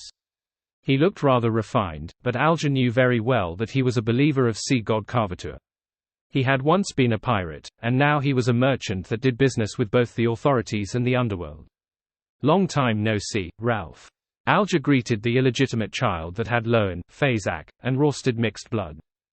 Ralph was stunned for a moment, as if he couldn't recognize the captain of the Blue Avenger. "Alger, our captain of the ghost ship?" After a few seconds, he asked in surprise. Alger smiled and said, "Did I change a lot?" Ralph frowned and replied, "Your temperament has changed a lot. It's even more like the ocean and dark clouds before a storm. Quite a keen eye. However, this is an act I'm deliberately showing. After consuming the Ocean Songster potion, if there wasn't such a change, I wouldn't seem like someone from the Church of the Lord of Storms. Alger sighed and said, because there are too many things to worry about. Now, it's all good, I've already been hired by the Church of the Lord of Storms. Ralph narrowed his eyes as a sense of vigilance rose in his heart. He laughed and said, this is indeed a good thing, if there was no war. Alger glanced at the spot where Ralph had just come out and asked, when did a new school appear here? He could see at a glance that there were 4-story buildings, a cement field, a garden lawn, and many children happily playing. The children had dark skin, but some of them didn't have bronze skin like the locals. Their hair was only slightly curled, and it wasn't too obvious. Without a doubt, this group consisted of mixed-blood children. Ralph looked back and sighed with a smile. Didn't you donate money to my charity foundation? Under God's guidance, I established a few schools in several large cities on the island, specially providing education, 3 meals, and accommodation for these discriminated children. Our childhood was gloomy, and I don't want them to be the same. At the same time Ralph responded, Alger kept staring at the school. When Ralph was done speaking, Alger looked away and said, I thought you would have taken at least half of it. Ralph broke out into laughter.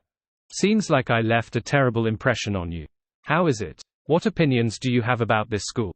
Alger sized him up and said, do you think I've been to school before? He paused for a moment before saying, which street is your charity foundation on? I might come to you for something in the future.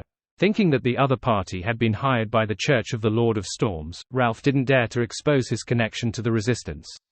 He chuckled and said, it's fine to donate, but you don't have to come for anything else. After giving the location of the charity foundation, Ralph returned home. He went up to the 2nd floor and knocked on the door of a room. Lord Danitz, I have something to report. In the room, a deep and dignified voice replied, come in. Ellipsis. Backland, Sherwood Borough. Dorian, who lived in a rented apartment, walked to the window. As the sun set, the sky gradually darkened. The crimson moon would be full tonight, and the curse of the Abraham family would descend once again. It had been a while since he had shaved his beard. Around his mouth, on both sides of his cheeks and lower jaw, there was a white mustache growing. It appeared out of place with his middle-aged man's appearance. After looking for a while, Dorian bowed his head and recited in Jotun, the fool that doesn't belong to this era. After ending his prayer, he returned to his room and found a sofa to sit down. He waited for the crimson moon to rise and for the period when the spirituality was the strongest to arrive. At that moment, in the ancient palace above the grey fog, Klein had already taken his seat that belonged to the fool. He beckoned for a paper figurine. The paper figurine was surrounded by the power of Sephira Castle as it passed through Dorian's prayer light and landed on him. During this process, Klein deliberately didn't show any effects, allowing the angel to silently embrace Dorian. He felt that if Mr. Fool were to appear too bombastic, it would scare this ancient family's member, so he chose to keep a low profile. The waiting process was always torturous. From time to time, Dorian would take out his pocket watch, click it open, and take a look. He wanted to know how long more before the full moon possessed its highest spirituality. This was something that could be inferred through the mysticism knowledge. Finally, when it was almost dawn, Dorian instinctively bent down to reduce the pain brought by the curse. However, as time passed, all he heard was complete silence. There were no buzzing ravings. The crimson moonlight passed through the window and shone on Dorian. He looked up in a daze and felt that the surroundings were serene, calm, and indifferent. Nothing abnormal happened. Dorian looked out of the window and saw the crimson moon. It was pure, dignified, gentle, and dreamy, as though it was hanging on his heart. After a moment of silence, Dorian lowered his head and took out his pocket watch. He raised his right hand and rubbed his eyes. He covered his face and didn't loosen his grip for a long time. The white mustache on his face gradually became messy, stained with tears and snot. Inside the room, the crimson glow was like water that soaked every corner. Dorian slowly lifted his head and looked at the full moon outside the oriel window. He didn't look away for a long time, as if he was admiring a beautiful scenery for the first time. Phew! He let out a breath, stood up, and entered the bathroom. He turned on the tap, held up a mouthful of biting cold water, and splashed it hard on his face. After washing up, Dorian wiped his face with a towel and returned to the living room to sit on the sofa. He lowered his head and muttered piously, "Praise be to Mr. Fool." After completing his prayer, he walked into the study, took out a pen and paper, and wrote to Fours, "Please tell Mr. Gehrman Sparrow that I have confirmed his promise. I hope he can find a better way to resolve the curse. I will gather the other members of my family to discuss if I should use one of the 2 Grade 0 sealed artifacts in exchange for the box of the Great Old Ones. Here, let me introduce the 2 Grade 0 sealed artifacts so that Mr. Gehrman Sparrow will have sufficient time to consider which one he wants. One of them is called Scroll of God. It looks like an ordinary oil painting in a brass frame, but the content on it will change at random. When it shows different locations, the wielder can change the surroundings of the target, allowing the corresponding scene to descend. When it shows different figures, the wielder can allow those people to attack their targets with 1 target per figure. When it presents an abstract image that cannot be understood, different real effects will happen, and the only thing we know about the corresponding relationship is a very small portion. When it depicts doors, opening different doors will move one to different places. There's no way to predict where the destination will be. It can be used to exile its target. When it shows the dark underground or deep cosmos, it will be extremely dangerous. It has to be sealed. If no one looks at it or takes in the marvel of the oil painting, then the person inside will come to life. They will reach out their hands from the oil painting, and slowly enter the real world. One must pay attention to this when sealing it. Once upon a time, when one of my family's branches were in charge of the Scroll of God, there was a mistake. No one appreciated it for a full minute. And at that moment, it presented an image of an angel revolving around a deity. Then, the deity came alive and walked out of the oil painting. That branch of my family was destroyed just like that. There were only a few members remaining who had lost their minds, while that deity had gone somewhere unknown, but the painting was left behind. We had been worried for quite some time, afraid that the deity would destroy the world. Fortunately, he never appeared again. Perhaps he had already been noticed by the 7 deities and was dealt with. Of course, we can't rule out the possibility that this is a story made up by those who have lost their minds. However, for most of the members to have died overnight, with a small number going mad, that in itself implies enough. The other Grade 0 sealed artifact is called Staff of the Stars. Its appearance is a black cane with embedded gems. While holding onto it, using corresponding scenes in your mind, one that truly exists and is still in existence, the staff will transport you directly to the destination, but you must be careful. The scene depicted must be absolutely correct. Every detail must be accurate. There cannot be any differences with the original. Otherwise, you will never know where your destination is. Similarly, while holding onto the Staff of the Stars, if some beyonder powers or figures appear in your mind, this cane will reenact the corresponding powers and person. The latter will be a single attack. To achieve such an effect, one has to have sufficient understanding of the powers and figures. Otherwise, you have no idea what kind of anomaly will happen. Once, someone used the Staff of the Stars to release Lightning Storm, but he ended up turning himself into a frog. Recovery was only possible once the method to remove the curse was found. The Staff of the Stars is sufficiently hard and can be used to attack. A person struck by it will randomly mutate or suffer strange effects. Previously, I used the Staff of the Stars to hit a Beyonder from the Aurora Order. The left side of his body was moved outside a door, and his right side remained where it was. His organs splattered out as a result. The Staff of the Stars will randomly move about. If it isn't properly sealed, it might disappear at some point in time and escape your control. When holding it, one's head has to be empty most of the time. This is because once an image appears, it can trigger the effects I described in the beginning. If there's no one holding onto it, all sorts of abnormalities will happen around the Staff of the Stars. It's hard to predict what will happen. It has to be sealed. Burn upon reading. After writing the letter, Dorian read it several times to make sure that there was no mistake before stuffing it into an envelope and pasting a stamp on it. At that moment, in the ancient palace above the grey fog, through the prayer point of light, Klein had watched Dorian's entire process of writing the letter. I seem to have forgotten to tell him that he can pass the corresponding information to Gehrman Sparrow through Mr. Fool. That's good too. I'll just treat this as a benefit of being a formal member of the Tarot Club. If every believer were to do this, I wouldn't be able to cope if I didn't leave any worms of spirit in Sephira Castle. Yes, this can also effectively maintain Mr. Fool's prestige. It will ensure that the Abrahams won't dare to belittle Mr. Fool. Klein mumbled before turning his attention onto the 2 Grade 0 sealed artifacts. He once again confirmed that Grade 0 sealed artifacts had severe negative effects and couldn't be used as common items. Of course, their powers had extremely terrifying and potent effects. They were worthy of the Grade 0. In comparison, the Staff of the Stars is more suitable for me. I can get Miss Justice to hypnotize me in advance so that my subconscious thoughts won't appear in the form of an image or scene. Only by consciously willing it in my mind will I be able to form the outline of a scene. I wonder if the residents of the City of Silver will be able to leave the forsaken land of the gods with the Staff of the Stars in their hands by just outlining the scene of Backland's streets in their minds. But there's no way to hypnotize them before this. They haven't really seen Backland. Even if they restore the corresponding scene, it's difficult for them to accurately outline the details. Anyway, it's very troublesome, but I can give it a try and choose a volunteer who isn't afraid of death.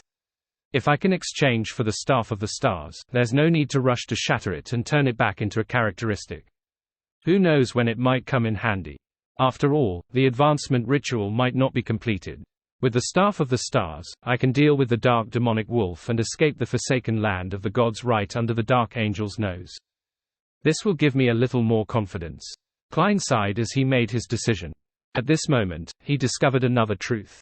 That was if some of the members of the Abraham family followed Dorian and switched faiths to Mr. Fool, then even if he returned the box of the Great Old Ones to them, it wouldn't be difficult to borrow it in the future. In other words, out of the 3 Grade 0 sealed artifacts, the Staff of the Stars, the Scroll of God, and the Box of the Great Old Ones, he would gain the right to use 2 of them and have ownership over 1. It's still very useful to develop believers. When the time comes, wouldn't the Abraham family become a subordinate faction of the Tarot Club? However, Dorian definitely won't spread the faith of the Fool so quickly unless some members are already on the brink of losing control, without the ability to resist the curse of the next full moon. For some reason, he felt that the power of the Tarot Club was expanding. He thought about it seriously and felt sad that he would have to respond to his believers 24 hours a day in the future. Only by becoming an angel and truly gaining ownership of Sephira Castle did he dare leave a few worms of spirit behind so as to resolve this problem. If that really doesn't work, I'll get a Rhodes to be my artificial intelligence customer service. Klein rubbed his temples and left the grey fog before returning to the forsaken land of the gods. Late at night, in the waters of the Rorstad archipelago, a huge sea monster quickly swam to its destination. This was the helper that Alger had requested from sea god Carvatur. At the level of an ocean songster, he was still unable to control a creature of such size. In truth, he could totally swim from Biome, but that would be too tiring, and he wouldn't be able to resist any accidents. A few seconds later, the sea monster opened its mouth. Alger swam out and approached a beautiful coral thicket. After circling a few obstacles, a dark blue glow suddenly appeared in Alger's eyes. Through this dark blueness, he saw a beautiful coral palace. It was so real, but no one could see it unless there was a specific medium. Alger stared at it for a while before swimming forward. He came to the front of the palace and pushed open the door. The churning water came to a halt as Alger passed through the barrier and landed on the ground thanks to the wind. He looked around and saw that there were murals on both sides. The contents of these murals weren't surprising. The people with elven faces mainly focused on resisting the storm. However, Alger noticed that the ships weren't out at sea, but in the midst of a thick, nearly indestructible, blackness. This made Alger think of a phrase, abyss. This is somewhat similar to the abyss as spoken in legends, but it's just a little similar, and there aren't any devils either. They seem to be coming from underground. These murals record the history of the elves. But they don't match the corresponding myths. The world said that each elvish word corresponds to a first-generation elf. As Alger pondered, he walked towards the 9 steps ahead. As he drew closer, he saw 2 thrones and a dark blue crystalline coral. On the coral branches, silver bolts of lightning flashed, illuminating the surroundings. Alger held his breath as he slowed down his pace and went up the stairs to the throne. He extended his right hand solemnly and picked up the coral. With a splashing sound, the seawater outside the palace suddenly churned. As for the coral, under the cover of a dark blueness, it gradually turned illusory and merged into Alger's body. Lightning bolts bloomed one after another like flower petals. In the forsaken land of the gods, at night when the frequency of lightning was very low, a few humanoid creatures cautiously approached a meatball with 6 legs and more than 10 eyes. They were wrapped in animal skins or clothes with materials that couldn't be identified. With the help of a few lanterns, they passed through the endless darkness with heavy expressions. On their faces, there were about 10 to 20 tumors. Some of their eyes were nearly squeezed together, while others didn't have a nose, with only a black hole in that place. After a series of intense battles, they managed to successfully finish off the monster and split into two groups. One group guarded the surroundings, and another group reaped the spoils of war. During this process, the man with many meat tumors on his face dissected the monster's corpse. When he was searching for edible parts, he suddenly stopped. "Ardal, what's the matter?" the woman without a nose asked curiously. The man named Ardal slowly retracted his right hand and revealed an item he had found from the monster. It was a stone-carved amulet covered with marks of corrosion. "This is..." The man, whose eyes were nearly squeezed together, seemed to understand the reason and hesitated to finish his sentence. Ardal surveyed the area and said, "Sin, Roos, this was given to my father when I was young. On the day I became an adult, he felt that he could no longer control himself. He chose to leave the city and enter the depths of the darkness." When Sin and Roos heard that, they fell silent for a moment. They could understand Ardal's feelings. This was a common occurrence in Moon City. As there was no safe edible food, they could only pick the mutated plant fruits and collect the flesh of monsters to maintain their survival. This resulted in the accumulation of toxins and madness in the body. After a decline in their physical conditions, they would either die quickly or gradually lose control. In order to not cause any damage to the surroundings and city, those who were part of the latter would often arrange everything after sensing that their conditions weren't right. With a torch and a small amount of food, they would leave the defensive perimeter and wander into the eternal darkness alone, never to return. The residents of Moon City could imagine what would happen to them. They would either be killed by monsters or become monsters. There was no other possibility. After 7 to 8 seconds of silence, the woman without a nose hesitantly said, "Perhaps, this is the monster that killed your father. It has a belt made of animal skin wrapped around it." Ardal's voice gradually lowered. He picked up the dagger made of bone and forcefully inserted it, cutting out a relatively normal piece of flesh. Amidst the silence, the members of the hunting team completed their harvest skillfully until Roos, whose eyes were nearly squeezed together, suddenly said in a deep voice, "There are more and more deformities amongst the newborn." The price of accumulating toxins and madness for generations wasn't as simple as reducing their average life expectancy. The people who still had normal physical conditions were gradually experiencing some mutations, just like Ardal, who had many tumors on his face. Similarly, the toxins and madness could also be passed down to their descendants, causing mutations to appear. Roos and Sin from the hunting team were examples. Their lives would be even shorter, making it easier for them to lose control and mutate. The more abnormalities there were, the more obvious the implications were. The hunting teams present knew very well that it might not take more than 2 to 3 generations before the residents of Moon City would lose control before they fully grew up or have children. When that happened, even if there was no external attack, Moon City would quickly be destroyed, leaving behind only stone buildings and murals to prove their existence. "I hope the High Priest and the others can find a new direction." Ardal stood up with a lantern in hand as he answered weakly.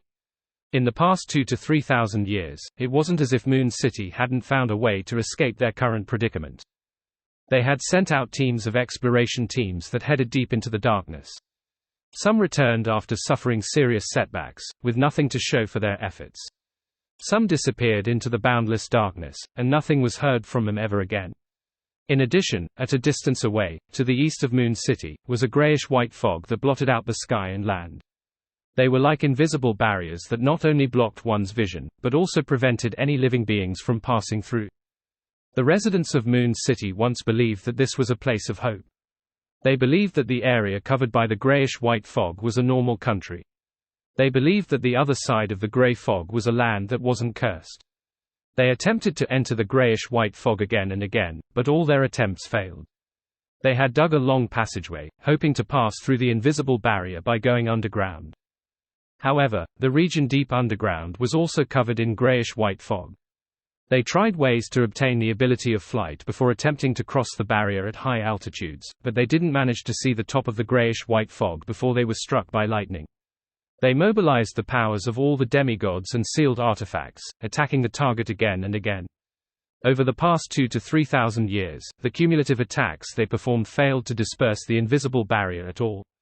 Upon hearing Captain Ardal's words, the members of the hunting team felt hopeless and sad.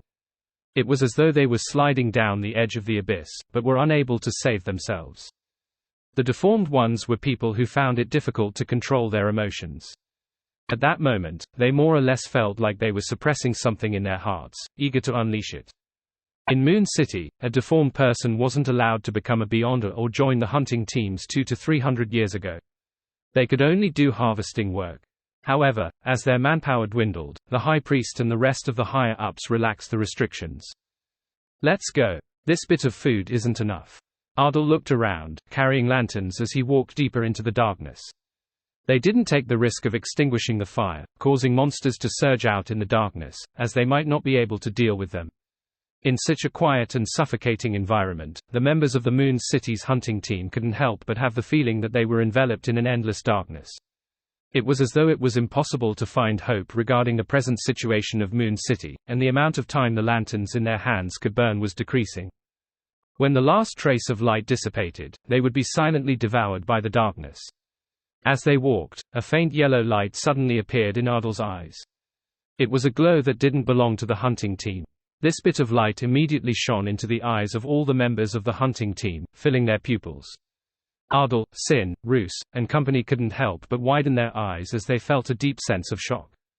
During their lifetime, there had never been any fires that came from external sources in the history of Moon City after the Cataclysm. Indeed, many monsters possessed the powers of fire or the sun domain, but before attacking, they were all hidden in the darkness without revealing any hint of light. And now, a fiery glow appeared deep in the darkness.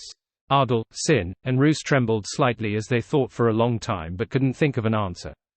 They quickly recalled the hunting arrangements and confirmed that it was impossible for residents of Moon City to be nearby. Since the fiery glow didn't belong to Moon City, where did it come from? The entire hunting team slowed down. They were shocked, surprised, curious, fearful, worried, and terrified. They had also discovered some destroyed cities and knew that any abnormalities in the darkness could be fatal. Be alert. Ardal finally snapped out of his daze and gave the order. The hunting team immediately took up a battle formation, waiting for the faint yellow light to approach. Time seemed to freeze at this moment. Every second was slow. Finally, after the fiery glow grew bigger, a figure appeared. A figure. There's only one person. The members of the Moon City hunting team held their breaths.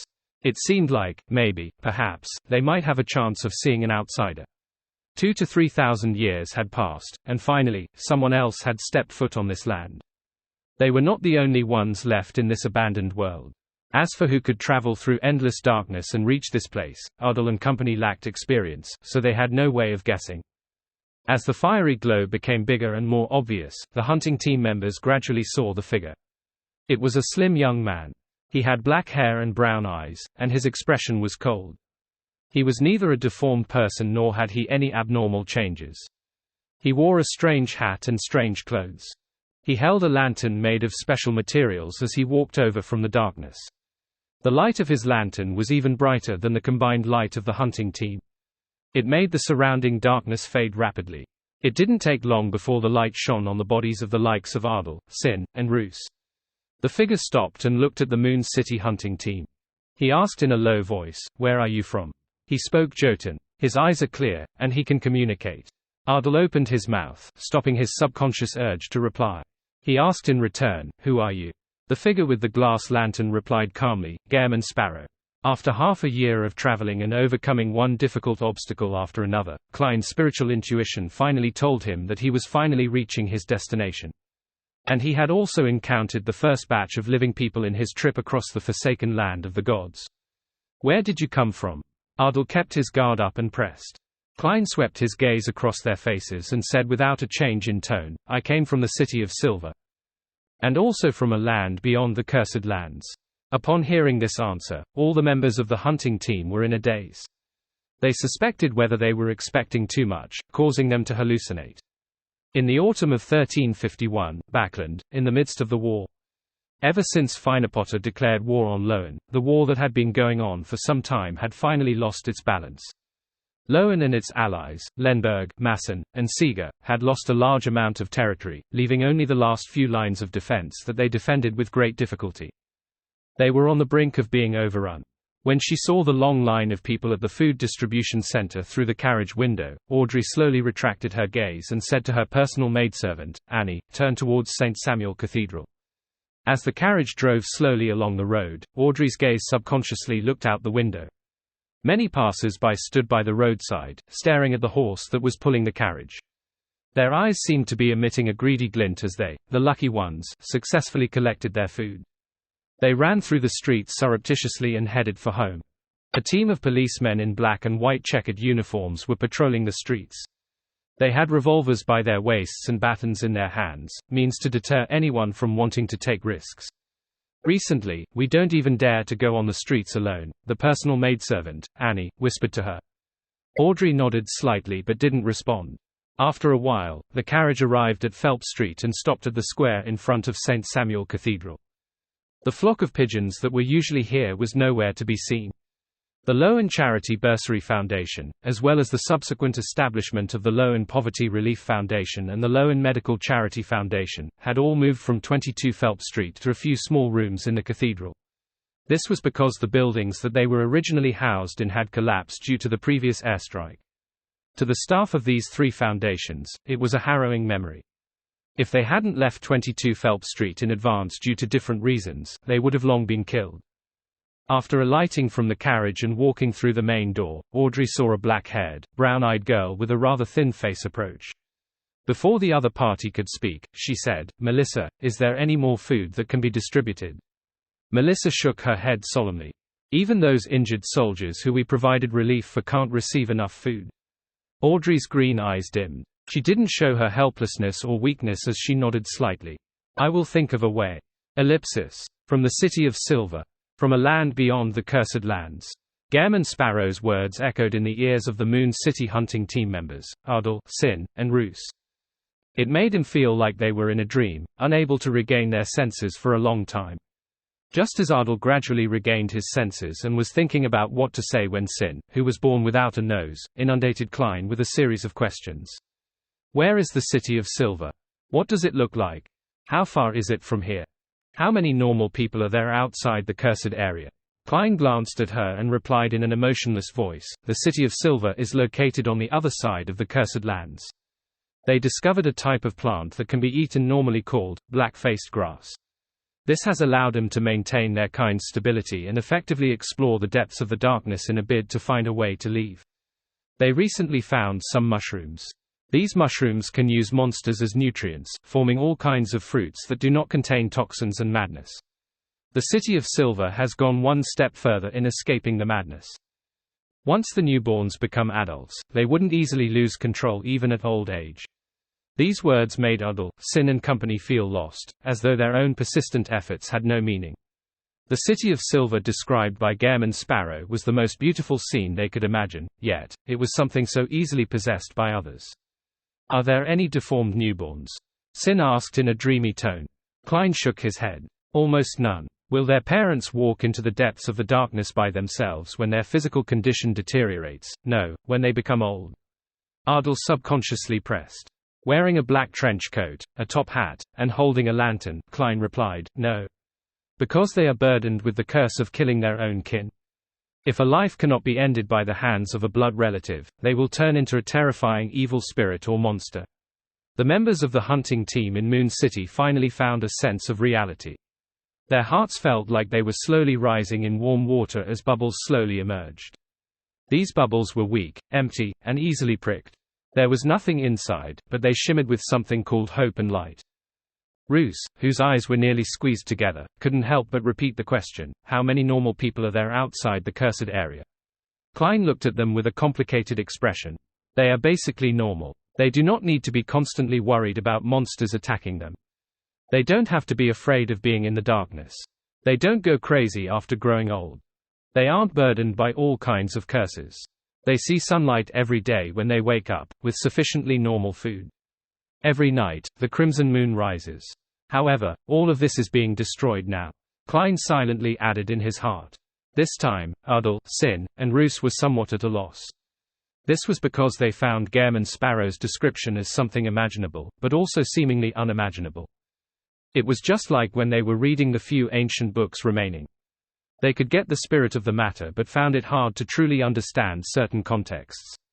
They had no idea what the sun and what the crimson moon were. However, to have normal food every day without the burden of various curses, the worry of monster attacks or darkness, and the lack of going crazy in old age was a beautiful dream they yearned for day and night. There's such a place in this world. Is this what heaven, as recorded in the ancient books, is? Was this land really cursed? The members of the Moon City hunting team fell silent once again. One of them opened their mouth but was at a loss as to what to ask. Someone wanted to bring Gehrman Sparrow back to Moon City and inform the High Priest of the news, wanting to inform everyone, but he was afraid of attracting danger. During this process, they didn't let down the guard or vigilance. Klein wasn't the least bit surprised with their attitude. Instead, he felt that this was the reaction a civilization that could last to this day in the forsaken land of the gods ought to have. With the lantern in hand, he took a step to the left, attempting to walk around the humans who were dressed in strange materials or animal skins, and he continued heading east. Regardless of what story these people had, whether it was worth helping them in passing, he planned to wait until he began his investigations before listening and considering things.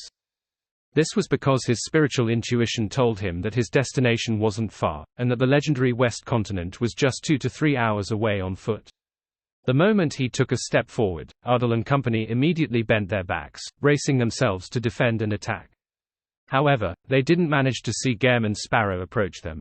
They watched as he walked more than 10 meters to the left and continue heading forward.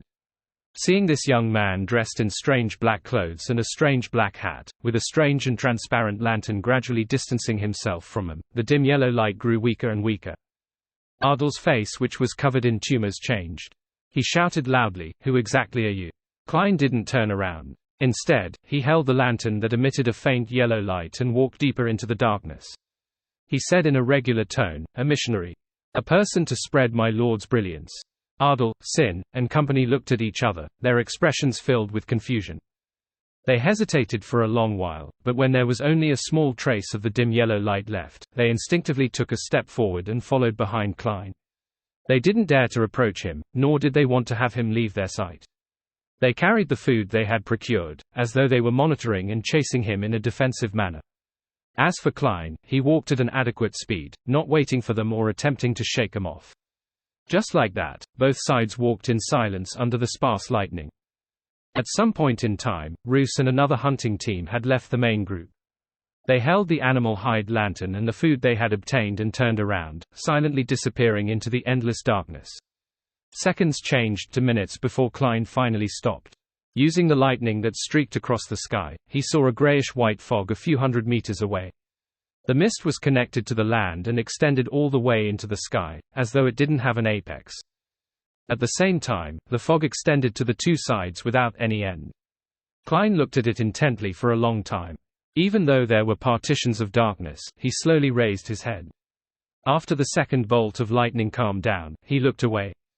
Behind the fog or inside it is the disappeared Western Continent. As he thought with a heavy heart, he couldn't help but slow down his breathing. He carried the lantern and continued forward until the dim yellow light emitted a solidified mist. There was no need for him to make any other attempts. From his intuition as a seer, he could tell that the grayish-white fog was an invisible barrier that couldn't be passed through by conventional means. He thought for a moment and stretched out his right hand to scratch at the darkness in front of him again and again. After doing it 4 to 5 consecutive times, Klein pulled out a black cane with many gems embedded in it. This was the Staff of the Stars, a terrifying sealed artifact known as 0 to 62 that had been swapped using the box of the Great Old Ones. Of course, all he did was summon the historical projection of the Staff of the Stars. This way, even if there were unnecessary scenes that appeared in his mind, he could use the removal of the historical void projection to stop any corresponding dangers that appeared in a timely manner. To a scholar of yore, this was the best way to regularly use a Grade 0 sealed artifact. However, this limited the effects and was something that couldn't exceed 3 minutes at the moment. Furthermore, there was a certain difference with the original version when it came to their effects. Using a marionette to hold the Staff of the Stars wasn't the best way to avoid any negative effects. This was because a marionette needed to be controlled, and any control had a high chance of transmitting scenes. Of course, if he engaged in a battle he was prepared for, Klein wouldn't have done so. This was because it would occupy one of his 3 precious summoning spots. Furthermore, although the Staff of the Stars belonged to him, it was only in a state of forced ownership, and it remained in a sealed state. Furthermore, the Grade 0 sealed artifact had a rather high level. It was impossible for Klein to successfully summon it at once, so it usually took him 3 to 6 attempts. In a fierce battle, it would require plenty of chances, nothing simple. And it was precisely because of this that when he was prepared to perform, he would hypnotize himself in advance. By using the Staff of the Stars in a special state, he would preserve the ability to summon historical void images like Miss Messenger, Mr. Azek, Ma'am Ariana, Will Orsepton, and other familiar angels.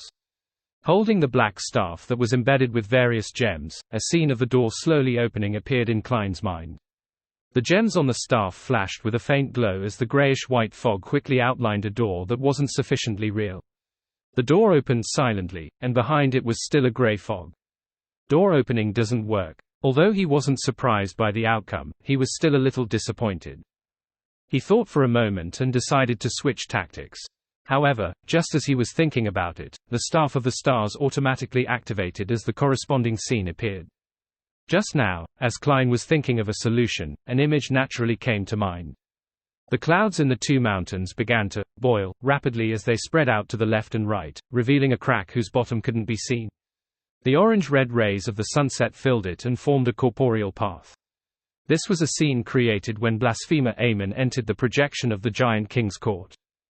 And just as he felt that he didn't know enough about the corresponding powers and planned on switching to another method. The red, green, blue, and transparent gems on the Staff of the Stars had already begun to emit a faint glow as they automatically activated. The solidified grayish-white fog was similarly boiling, but it wasn't that intense. They were churning backward as they parted, but the area right in front of him remained an endless grayish-white mass. There was no end to it. Klein sighed in his heart. As he focused on controlling his thoughts, he made other attempts. In the past 3 minutes, he had tried hard at least 10 times. 7 times were of his own wool, while 3 times were him venting out, but he was ultimately unable to open the invisible barrier. Indeed, normal methods don't work. With a flick of his wrist, he allowed the historical projection of 0 to 62, which was close to its limit, to disappear from the real world. He stared at the silent grayish-white fog and didn't move for about a minute. It was as if he had turned into a statue. Finally, Klein closed his eyes and looked away. Holding the lantern in his hand, he walked towards the nearby humans who were watching. He didn't plan on making blind attempts, because there was a high chance that he wouldn't succeed. He planned on asking the people who had stood guard in the vicinity for 2,000 to 3,000 years. It was obvious that these ancient survivors had explored the grayish-white fog. He wanted to see if he could find inspiration from their years of experience. Based on Klein's assumption, the humans would definitely react excessively towards him, so he had already prepared the corresponding powers to allow him to speak to him calmly. However, when he looked at the light of dusk on both sides of the lantern, he realized that the ugly or deformed humans were staring at him with their mouths agape. They looked confused and shocked, as if they had temporarily lost their ability to think. Klein frowned slightly. In the darkness, he walked unhurriedly to the ancient survivors and stopped about 2 to 3 meters away. "What do you know about this fog?" Klein asked in Jotun with a deep voice. The language that could stir the powers of nature didn't have any differences because of geography. There was only a slight difference in the accent, but it wasn't much. If the original version was modified, there was a chance its effects in ritualistic magic would be lost. It was only when Gehrman Sparrow raised the question that Udal seemed to snap out of his daze. His lips quivered as he answered in an ambiguous tone, We have never caused the fog to change before. Just now, Gehrman Sparrow had caused the fog to boil like water and part to the sides. This scene had really frightened them, as though they were witnessing a miracle. The 2,000 to 3,000 years of hard work from numerous generations of Moon City inhabitants were inferior to a person holding a staff with an attempt that didn't last more than 200 heartbeats. This was also the main reason why they had given up on resisting when Gehrman Sparrow approached them. They instinctively believed that, no matter how they avoided him, it would be to no avail. After 2 seconds of silence, Klein continued asking, "Do you have any corresponding records?" At this moment, Udal understood what Gehrman Sparrow meant. He hesitated for a moment and slowly nodded. Yes. However, only the High Priest and the others would frequently look through it. Wearing a black trench coat and half-top hat, Klein thought for a moment and suddenly reached out to pull out an item from the void. It was a cross covered in bronze, with several sharp spikes protruding out from it. It was the historical image of the ancient sun god's unshadowed crucifix. With the cross in hand, Klein raised it a little higher and aimed it at the ancient survivors. Pure, bright, and warm light bloomed, dispersing the darkness around them and illuminating them. Their combat experience made them instinctively attempt to defend themselves, but their actions stopped midway through the process. The brightness and warmth wasn't something a bonfire could compare with. This made the remaining members of the Moon City hunting team recall the deities described by the ancient books and the high priest. They were deities who emitted boundless light and brought boundless warmth. Under the illumination of the bright, pure light, a distorted, struggling illusionary black gas that seemed to have a life of its own began to boil from the bodies of Ardal, Sin, and company, quickly rising and dissipating. The members of the Moon City hunting team felt their bodies become more relaxed, and the pressure within their souls disappeared. After purging the cumulative corruption and ailments of their bodies, Klein shook his wrist slightly, causing the unshadowed crucifix to disappear in front of him. Right on the heels of that, he grabbed another cane that looked an ordinary wooden color. This was the former City of Silver's sealed artifact, Life's Cane. Although he had already sacrificed it to the Evernite goddess, as long as it was once owned by a scholar of yore, it would only accompany them in a different way. With Life's Cane in hand, Klein took a few steps forward and used the end of the cane to tap the leader of Moon City's hunting team. The experience from before made Ardal unable to dodge. The tumors on his face began to crack as pus flowed, faded, and disappeared. In the end, there wasn't even a single scar left. From the looks of his team members, Ardal knew that he had undergone a change. He hesitantly raised his right hand and touched his face. From top to bottom and back up again, he kept repeating it. During this process, he realized that he was in an unprecedented healthy state, one that was better than when he first became an adult. Klein didn't look at him. He took a step diagonally and used Life's Cane to treat the rest of the ancient survivors. With Ardal as an example, Sin and the others were on the guard and alert as they accepted contact with the cane, and they felt that they had obtained a new lease of life. Amongst them, the two deformed beings who were easily emotional couldn't help but tear up. Unfortunately, I can't treat natural defects. Mental illnesses can be treated, but some crazy tendencies can't be treated. Klein retracted his right hand and let the historical projection of Life's Cane disappear. He walked to his original spot and turned around. He looked at the ancient survivors and said, "I'm not here to destroy, but to spread the radiance of my Lord, bringing light and warmth. Go back and tell your leader that I'm here. If he's willing, he can come over." He didn't attempt to find out where the gathering point of these ancient survivors was, nor did he plan on going there directly. This would trigger the strongest form of resistance and vigilance. Hence, giving him the choice was the most suitable solution. At that moment, Ardal, Sin, and the others were already shocked by Gehrman Sparrow's constant pulling out of mystical items. They felt that they were walking into a miracle and had already been cleansed by the divine light, allowing their physical condition to recover to its optimum state. It even exceeded their peak. "All right." A few seconds later, Ardal responded. Just as they turned around and prepared to return to Moon City, flames lit up from the depths of the darkness as they rapidly approached. The leader was an old man wearing a dark brown beast hide. His hair was gray and unkempt, and his face was full of real cracks. "High Priest." After recognizing the other party, Sin blurted out. It was none other than Moon City's High Priest, Nim. Behind Nim followed Roos and the other members of the hunting team who had returned to the city ahead of time, as well as several other high-sequence Beyonders. Nim nodded at Ardal, Sin, and the rest before walking to the front of the group. Looking at the man who claimed to be a missionary, Gehrman Sparrow, he crossed his arms and bowed. "Honorable guest, I am Moon City's High Priest, Nim. Moon City once belonged to vampires, but that civilization had been destroyed in ancient times. Afterwards, we accepted the orders of the great sun god, the Lord who created everything, and we moved here to watch the grayish-white fog and make the corresponding attempts. That continued on even though the land was cursed and the Lord didn't respond to us. To date, 3,722 years have passed. 3,722 years, indeed, they were sent here when the ancient sun god was still alive. With the City of Silver's continued survival in the darkness for more than 2,000 years as a reference, Klein easily confirmed the words of Moon City's High Priest. He nodded slightly and asked, "Are you guarding this fog to prevent any anomalies from happening to it?" The high priest of Moon City, who was wrapped in dark brown beast hide, Nim, shook his head. "The revelation that the Lord gave us was to guard the area all day. We needed to know if anyone walks out of the fog." Walks out of the fog. The ancient sun god had a premonition that a person would walk out of this fog. If the other side of the fog is really the Western continent, does this mean that there might still be life and civilization in it? When Klein heard this, an indescribable palpitation struck his heart, but he deeply realized a certain reality. Amon's father, the second creator, was actually unable to open this grayish-white fog, and even needed to send people here to watch over it. Is there a specific method needed to pass through this invisible barrier? Mr. Hanged Man mentioned before that the Queen of Calamity, Kahinem, said that an incantation or command might be needed. Also, the premise is that the Western continent has already resurfaced. As Klein looked at the high priest with deep lines on his face, he said without batting an eyelid, "I believe they have already introduced me to you. I'm a missionary. I have come to this land to spread the light of the Lord." The high priest of Moon City, Nim, maintained his composure and used his gray eyes that were the same color as his long hair to look at Klein. "Your Excellency, which existence do you believe in?"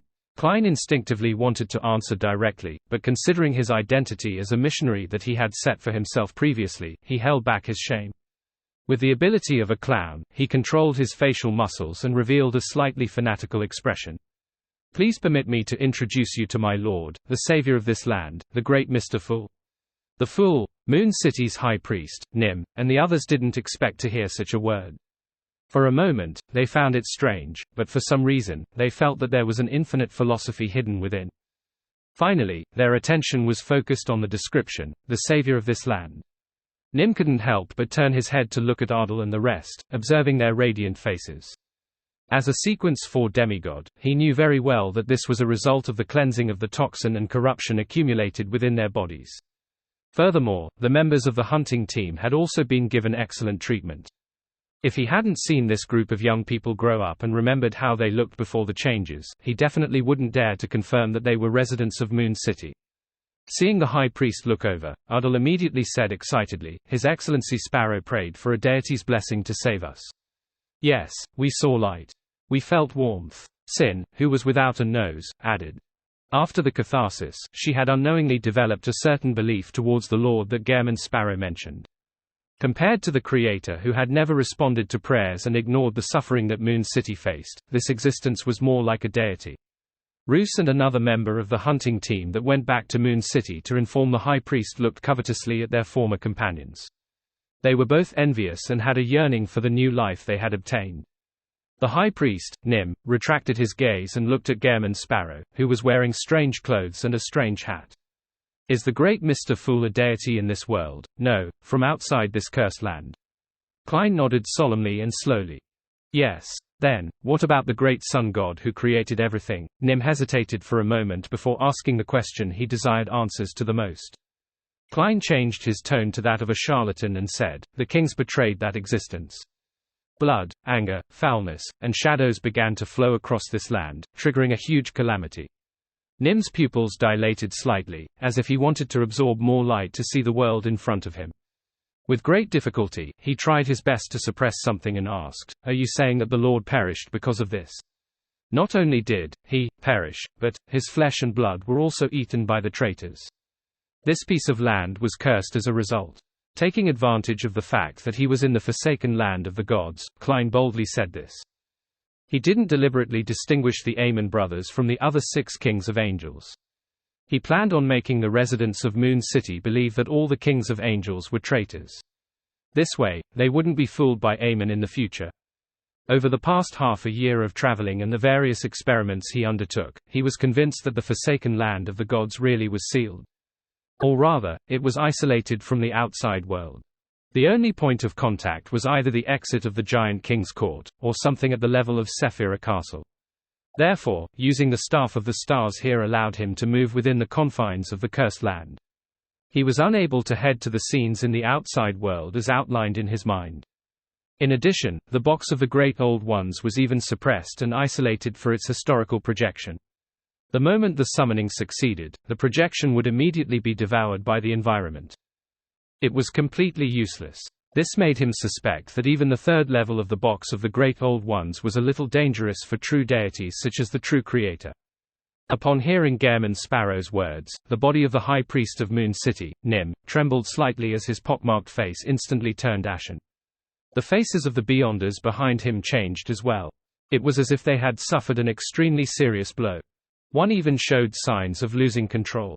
Seeing this, Klein reached out his hand again and pulled out Life's cane from the void, allowing it to fly through the air and accurately tap the target. The signs of the Beyonders losing control immediately vanished. His forehead was covered in sweat as if he had just overcome a major illness. Following the removal of the historical projection, Life's cane quickly faded away. As for the Beyonders of Moon City, they finally managed to break free from the grievous news. Some of them were filled with suspicion and disbelief, and others were whimpering softly. Some looked at Gehrman Sparrow with a lost look, as though he was their final hope. At some point in time, Nim's eyes had already closed. 2 or 3 seconds later, he opened them again and looked at Gehrman Sparrow. "What else do you have to ask?" In less than a minute, he looked like he had aged considerably. His body was beginning to show signs of decay and depression. However, it wasn't completely without hope. It was as if the trees were rotting away, but they were beginning to give birth to new lives. Klein half turned and pointed at the coagulated gray fog with the lantern in his hand. "Since when did you begin attempting to open this screen? What did you achieve?" Nim said frankly, "In the beginning, it was the Lord's revelation. While he wanted us to watch over it, he also wanted us to think of a way to pass through the fog. After the land was cursed, we used this to mainly guide us so as to seek hope. However, we ultimately didn't achieve anything concrete. No matter what method we used, the solidified mist didn't react." Upon saying that, he hesitated and said, "It's not that there's no reaction, but it wasn't the reaction we wanted." Klein instantly saw hope and maintained his normal speaking pace as he asked, "What was the reaction?" Seeing that the High Priest was somewhat hesitant and not answering immediately, Sin took the initiative to say, "High Priest, His Excellency Sparrow has already parted a portion of the fog, a depth deeper than what we managed over the past 2 to 3,000 years." Nim couldn't help but look deeply at Gehrman Sparrow before saying, "More than 1,730 years ago, the High Priest back then was inspired by the cruel fact that Moon City had failed to achieve anything in the past 2,000 years. He felt that we couldn't treat this fog as a seal that needed to be broken through. Instead, it was to be treated as a great existence. He designed the honorific name, prayer stanza, and the corresponding symbols for this fog. He held repeated rituals here, attempting communication, and praying. This is a train of thought that no normal person would have thought of. I didn't think of it just now. Indeed, after all these years, there must have been many people with strange ideas in Moon City. 3,000 years of time isn't for nothing." Klein sighed inwardly as he nodded slightly. "Was there any feedback after that?" With a nasal grunt as confirmation, Nim replied, "There was at one point when the High Priest changed the first sentence of the honorific name to, the eternally imperturbable fog. Then, during the subsequent ritual, he vaguely heard a series of voices coming from deep within the fog. Unfortunately, he couldn't hear it clearly no matter how hard he tried, making it impossible to interpret it. From then on, the rituals we held were uncountable. We realized that a response wasn't always guaranteed. Even if there was a response, it might not be a timely one. We needed to wait patiently." As the thoughts raced through his mind, Klein asked, "How many times does it roughly take to succeed?" "There are no patterns. Sometimes, we succeed at once. Sometimes, we might not receive any feedback after a month," Nim said with a sigh. "We have made many alterations, but they were all useless." "Did you hear what those voices said afterward?" Klein asked. "No, maybe our sequence isn't high enough or we are still lacking in strength." Nim shook his head. "If that's the reason, I can give it a try." After hesitating for a few seconds, he politely asked, "May you hold the correct ritual again? I would like to hear those voices." This kind of politeness was something Nim couldn't refuse, nor did he dare to refuse. He hesitated for a moment and said, "Sure, but many of the materials are in Moon City.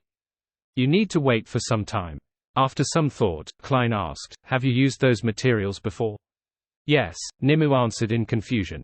Klein nodded indifferently. "Let's just hold it now. Tell me when was the last time you used those materials and where they were nearby." After hearing the High Priest's reply, Klein held his lantern and walked 20 to 30 steps to the right, parallel to the grayish-white fog. Then, he half closed his eyes as though he was sensing something. This made the Moon City Beyonders behind him not dare to make a sound, afraid of disturbing the oracle. After 4 to 5 seconds, Klein stretched out his right hand and slowly grabbed the air ahead. An altar made of stone dropped into the real world.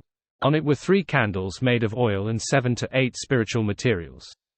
As a sequence for demigod, Nim was taken aback. He found it difficult to believe his eyes. Previously, he had seen Gehrman Sparrow take out his cane to treat his companion. He had only believed that Gehrman Sparrow possessed the powers of space or had received the favor of Mr. Fool. But now, his judgment had been completely overturned. This was because he found the altar, the few candles, and the spiritual materials very familiar. They were all used by him once. He actually managed to create something that I've used before. Is this a power that comes from history, a power that comes from time?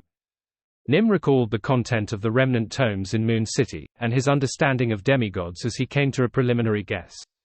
At that moment, Klein turned around and looked at the high priest. You may begin. Nim quietly drew a deep breath. Under the watchful eyes of the likes of the Ardell, Sin, and Roos, he walked to the altar and created a wall of spirituality. After taking a look at the symbols, labels, and patterns engraved on the altar and confirming that there were no problems, he followed the process that had been engraved into his memories, and he began the ritual with great familiarity. In the end, he bowed his head and chanted in a low voice, the eternally imperturbable fog, a barrier frozen in space-time, the existence that contains everything. Before the prayer ended, Klein had already placed his attention on the grayish-white fog, hoping to hear sounds coming from deep within. For this, he had secretly controlled the large number of monster marionettes that walked in the surrounding darkness to separate. He spaced them out at a certain distance, hoping that he wouldn't miss any suspicious traces. However, he didn't notice anything unusual until the ritual was completed. After waiting for a while more, Klein cast his gaze at the High Priest of Moon City, Nim, and said calmly, one more time. Ellipsis. Backland, Empress Borough, in the Hall family's study. After receiving permission, Audrey pushed open the door and walked in. Her father, Earl Hall, and her brother, Hibbert, were discussing some matters. Oh, baby, you don't look too well. Earl Hall cast his gaze towards the door. Audrey didn't act as she forced a smile and said, there's a huge lack of food at the Poverty Relief Foundation. I would like to collect more. I visited many nobles today, but they told me that there's no more food left. It's the same even if I offered to buy it with gold pounds. When these words were said, the nobles were either in a parlor or at a spot specially used for high tea. In front of them were high-quality black tea and many exquisite desserts. From time to time, they would invite Audrey to evaluate the dessert chef's culinary skills. Their servants had rosy cheeks, and they took very light footsteps. They didn't make a sound to prevent disturbing the guests. The current situation. Earl Hall sighed when he heard that. Audrey thought for a moment and said seriously, Father, I remember that there should be quite a lot of food at home. Can I buy some of that with money? Audrey, you've already done too much. There's no need for you to do more, Hibbert Hall said with a frown. As for Audrey, she only looked at her father and didn't respond to her elder brother's words. Earl Hall's expression that had relaxed after seeing his daughter became serious again. Audrey, the prerequisite for charity is not to affect your and your family's life. This is a principle I wish for you to remember. Audrey, who was wearing a long, golden white dress, relaxed her eyebrows and said sincerely, Father, the amount of food we have stored at home is enough to last everyone in this house for an entire year, or even more. Besides, there's also a lot of food over in East Chester County. As Winter County hadn't completely fallen, the Fazak army that had invaded Midseashire didn't attack East Chester County. As for the Fazak, Intis, and Finepotter fleet, they were suppressed by the few ironclad warship fleets of Lowen. They could only barely deal with the situation and protect the supply line at sea. Seeing his daughter's emerald green eyes for a few seconds, he suddenly sighed and smiled. Audrey, you have really grown up. You have your own ideas and pretty commendable determination. However, we don't know how long this war will last. We don't know what the outcome will be. We have to leave a lot of food to deal with this. I can accept us having 2 less delicacies for every meal to help those who are in trouble, but I don't want my dining table to become like what the newspaper says about the middle class. This will completely make us lose our dignity as nobles. This is something that we abide with every generation. Do you understand what I mean? I was just making an analogy. The essence of this is that I value the continuation and the future of the family line more. I value our status and standing. Only when it doesn't affect them will I express my love and kindness. Audrey, what I said may be cruel, but you have already grown up. It's time to hear this. Everyone is selfish, but at varying levels. In my heart, the entire Hall family is more important than me and your mother, yourself, Hibbert, and Alfred. Apart from these, it will first be Faith and good friends. Next, it's people we are acquainted with. Finally, it would be all of Backland, those who are in need of help. If it doesn't affect the ones first listed, I don't mind helping them. Unfortunately, I have to consider even more things now. At this point, Earl Hall shook his head in a self-deprecating manner. I'm sorry to let you know that your father is such a selfish person. As Audrey listened to her father's words, her expression changed slightly at first, but then it disappeared. Until the end, there were no additional emotions. At that moment, she was silent for a moment before asking again, but we've already obtained a lot more than what we need. Can't we even share a portion of it? Hibbert Hall interrupted angrily, why are you giving away the things we painstakingly obtained to others? This is produced from our land, farmland, and forests. This is what we bought with money. And these funds and assets were passed down the family. It was earned by father's acumen and powerful charisma. It was accumulated over generations. By doing charity to help others, it's an additional display of love, not something that we have to do you understand? Earl Hall nodded. What Hibbert said is generally right. I share his thoughts as well. Audrey pursed her lips and slowly nodded. I understand. Earl Hall retracted his gaze and said to Hibbert, we have to keep the food stored properly. If the outcome of the war cannot be reversed, try contacting the fellows from Intis and show them some of our sincerity. The battle has been going on for so long. Quite a number of people have died as well. Many fields have been abandoned, and the prices in the cities have soared. There must be a very high demand for food, cattle, and land. In addition, I have shares in the Intis Sukut Bank, as well as the shares in the Varvat Bank and Backland Bank. I should be able to bribe them. Hey, in such times, only by satisfying these aspects can we talk about familial relationships. Intis and Loan often had marriage alliances. Many nobles were relatives, especially the believers of the god of steam. Father, are you considering surrendering? Hibbert asked in surprise. Earl Hall nodded slightly and sighed again. How can I not consider it in light of the current situation? When the time comes, you will be the new Earl Hall. Hibbert's heart palpitated when he heard that, but he was also puzzled. What about you, father? Earl Hall replied with a bitter smile, both your mother and I are devout believers. We have a certain status in the church. When Loan falls and the church is destroyed, the outcome will not be good if we're still unwilling to step down. At this point, he comforted his eldest son. As long as the Hall family is still around and the aristocratic title is still there, we won't lose much of our core assets. We won't be in such a miserable state for our advanced years. Remember to prepare a secret prayer room for us at home after you convert your faith to the god of steam. As the two of them conversed, Audrey, who was wearing a long, gold-and-white dress, watched quietly from the door. She was listening quietly, her green eyes shimmering like gems. After repeated attempts, the projection of the altar vanished. The high priest of Moon City, Nim, said to Gairman Sparrow, who was holding the strange lantern, in deliberation, it looks like it won't work today. We can try it tomorrow. It won't last more than 2 months. At that moment, all Klein could think of was another question. Could it be that the ritual was unsuccessful since it appears too perfunctory using historical void projections?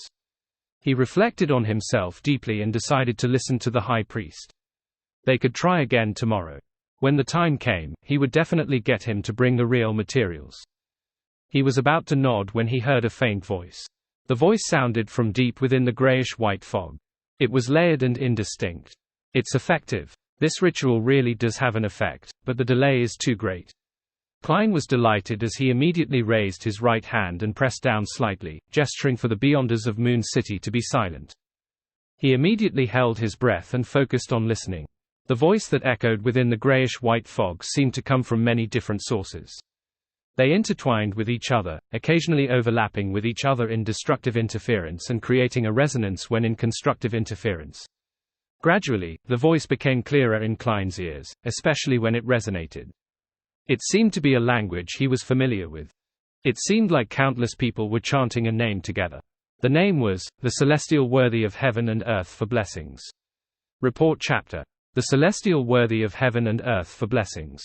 When he heard the voices deep in the grayish-white mist, Klein trembled slightly as the back of his head turned numb. This feeling quickly spread to every part of his body, causing tiny goosebumps to protrude on his skin. This was the second time he had heard the name, The Celestial Worthy of Heaven and Earth for Blessings, in the real world. And the first time, it was said by Eamon after he stole his thoughts. In fact, Eamon didn't know the exact meaning behind it, nor did he truly grasp the incantation. Therefore, in essence, this was the first time. At the borders of the legendary Western continent, outside his hometown that had vanished, this was the first time that he heard the incantation that caused him to transmigrate into the real world. He heard one of the most important secrets hidden at the bottom of his heart and heard the Oriental honorific name that was pointed at an unknown existence. He stood there, his mind almost blank. His ears echoed with occasional sounds of chanting and shouting. The Celestial Worthy of Heaven and Earth for Blessings. The Celestial Worthy of Heaven and Earth for Blessings. The Celestial Worthy of Heaven and Earth for Blessings. When the voices became softer and softer until they almost disappeared, Klein finally recovered his train of thought. As a fake god that had done a lot of guilty matters, his first reaction was, by changing the Celestial Worthy of Heaven and Earth for Blessings to the King of Yellow and Black who wields good luck, will I suffer divine punishment? Back when he had set up the three-stanza honorific name of the Fool, the first stanza described his experience and state. Back then, he had thought that it was a transmigration, and he was afraid of exposing the problem. He had changed the Fool from an alternate world to the Fool that doesn't belong to this era, but in the end, it pointed to his true nature. The second stanza was to bind the grey fog to him, making the direction clearer. And in order to completely limit and not cause any ambiguity, Klein directly translated the last line of the incantation, which was, The Celestial Worthy of Heaven and Earth for Blessings. He originally thought that it was nothing, but later on, he suspected that his transmigration was a result of the former owner of the strange Door of Light in Sephira Castle, the Celestial Worthy of Heaven and Earth for Blessings. Or rather, it was a certain existence hiding the true identity. Of course, it was also possible that the Celestial Worthy of Heaven and Earth for Blessings was the actual incarnation before creating another identity that suited the present world. As for what the identity was, Klein wasn't sure. This was because he had never heard the honorific name of the Celestial Worthy of Heaven and Earth for Blessings elsewhere in the real world. Therefore, although there was suspicion and fear present, he didn't actually pay too much attention to it. It seemed like he was already used to it. However, at that moment, the words, The Celestial Worthy of Heaven and Earth for Blessings, were like salvos that kept blasting at his heart, bombarding his mind, causing all the concerns and fear that he had accumulated in his subconscious to surge out. After regaining his composure, he began to force himself to use his rationality to think about his current situation. Is this chanting hidden in the grayish-white fog, or is it from the vanished Western continent? I already thought that this fog's color and state is very close to the one below Sephira Castle. Its power comes from history. One has to have the correct powers over time to open it. Queen of Calamity Kahinem once said that the Western continent would definitely reappear at the dawn of the apocalypse. In other words, only by pushing time towards the temporal node would the grayish-white fog come alive. Only then would it be possible to use the corresponding incantation to open it. The person who made the Western continent vanish, seal it, or create a protective quarantine, is the Celestial Worthy of Heaven and Earth for Blessings, the existence suspected to be the previous owner of Sephira Castle. According to all the clues, Sephira Castle and the rest were left behind by the original creator. They were created by the various parts of his body, or something that he personally created. The Celestial Worthy of Heaven and Earth for Blessings is equivalent to the former owner of Sephira Castle, and also equivalent to the original creator. However, Sephira Castle existed only after the original creator split. Furthermore, the chants of the Celestial Worthy of Heaven and Earth for Blessings only point to Sephira Castle and don't affect places like the Chaos Sea. Also, the disappearance of the Western continent is definitely something from before the Second Epoch. As an ancient god, even Elf King Sonyathrym was unable to return to his hometown. In other words, in the chaotic and crazy First Epoch or even before then, the original creator, the oldest one, had split into objects like Chaos Sea and Sephira Castle. More things happened before the ancient gods were born. These matters caused the Western continent to vanish, and the former owner of Sephira Castle to disappear. The prophecy of the ancient sun god, the City of Silver's creator, is also very interesting. It says that someone will walk out of this grayish-white fog, so he sent people to stay in Moon City and guard this place. Strictly speaking, I actually come from the Western continent or this grayish-white fog. However, I left the Western continent to enter Sephira Castle in a time long before the ancient sun god's prediction. The year I left the grayish-white fog was 1349 and found myself in Loen. Yes, after going around in circles, I came here again and met with the people from Moon City. The ancient sun god's prophecy really has come true. It's just that the process is a little twisted and complicated, but the way it was achieved is rather unexpected. As he pondered, his mood gradually improved. This was because the situation at the scene and his spiritual intuition had told him that there were still civilizations in the Western continent that were isolated by the grayish-white fog. Many people were still alive. This method of making the Western continent vanish reminds me of the ritual for Miracle Invoker, as well as using the power of space-time. They are mainly from the Apprentice and Marauder pathways. So, the previous owner of Sephira Castle, the celestial worthy of heaven and earth for blessings, corresponds to these three neighboring pathways. Klein reined in his thoughts as he took 2 steps forward. He then turned around and said to Nim and the rest, "I heard the voice clearly. What are they saying?" Nim's grayish-white eyes suddenly widened, his deeply pockmarked face filled with excitement. Ardal, Sin, Roos, and company had similar reactions, ones that were even more intense. Even their bodies began to tremble. This was a problem that had troubled the residents of Moon City for more than 1,000 years. Resolving this problem was a symbol of escaping their current predicament. Klein took a deep breath and said in the tone of a charlatan, "They are praying to my lord." This was definitely not a lie. After all, as the Fool, he had already gained initial mastery of Sephira Castle. The last sentence of his honorific name was the King of Yellow and Black who wields good luck, which was equivalent to the celestial worthy of heaven and earth for blessings. Nim and company fell silent. When they looked back at Klein, their eyes were filled with obvious respect and fear. Together with the miracles Klein had displayed, they gradually viewed Mr. Fool as their savior.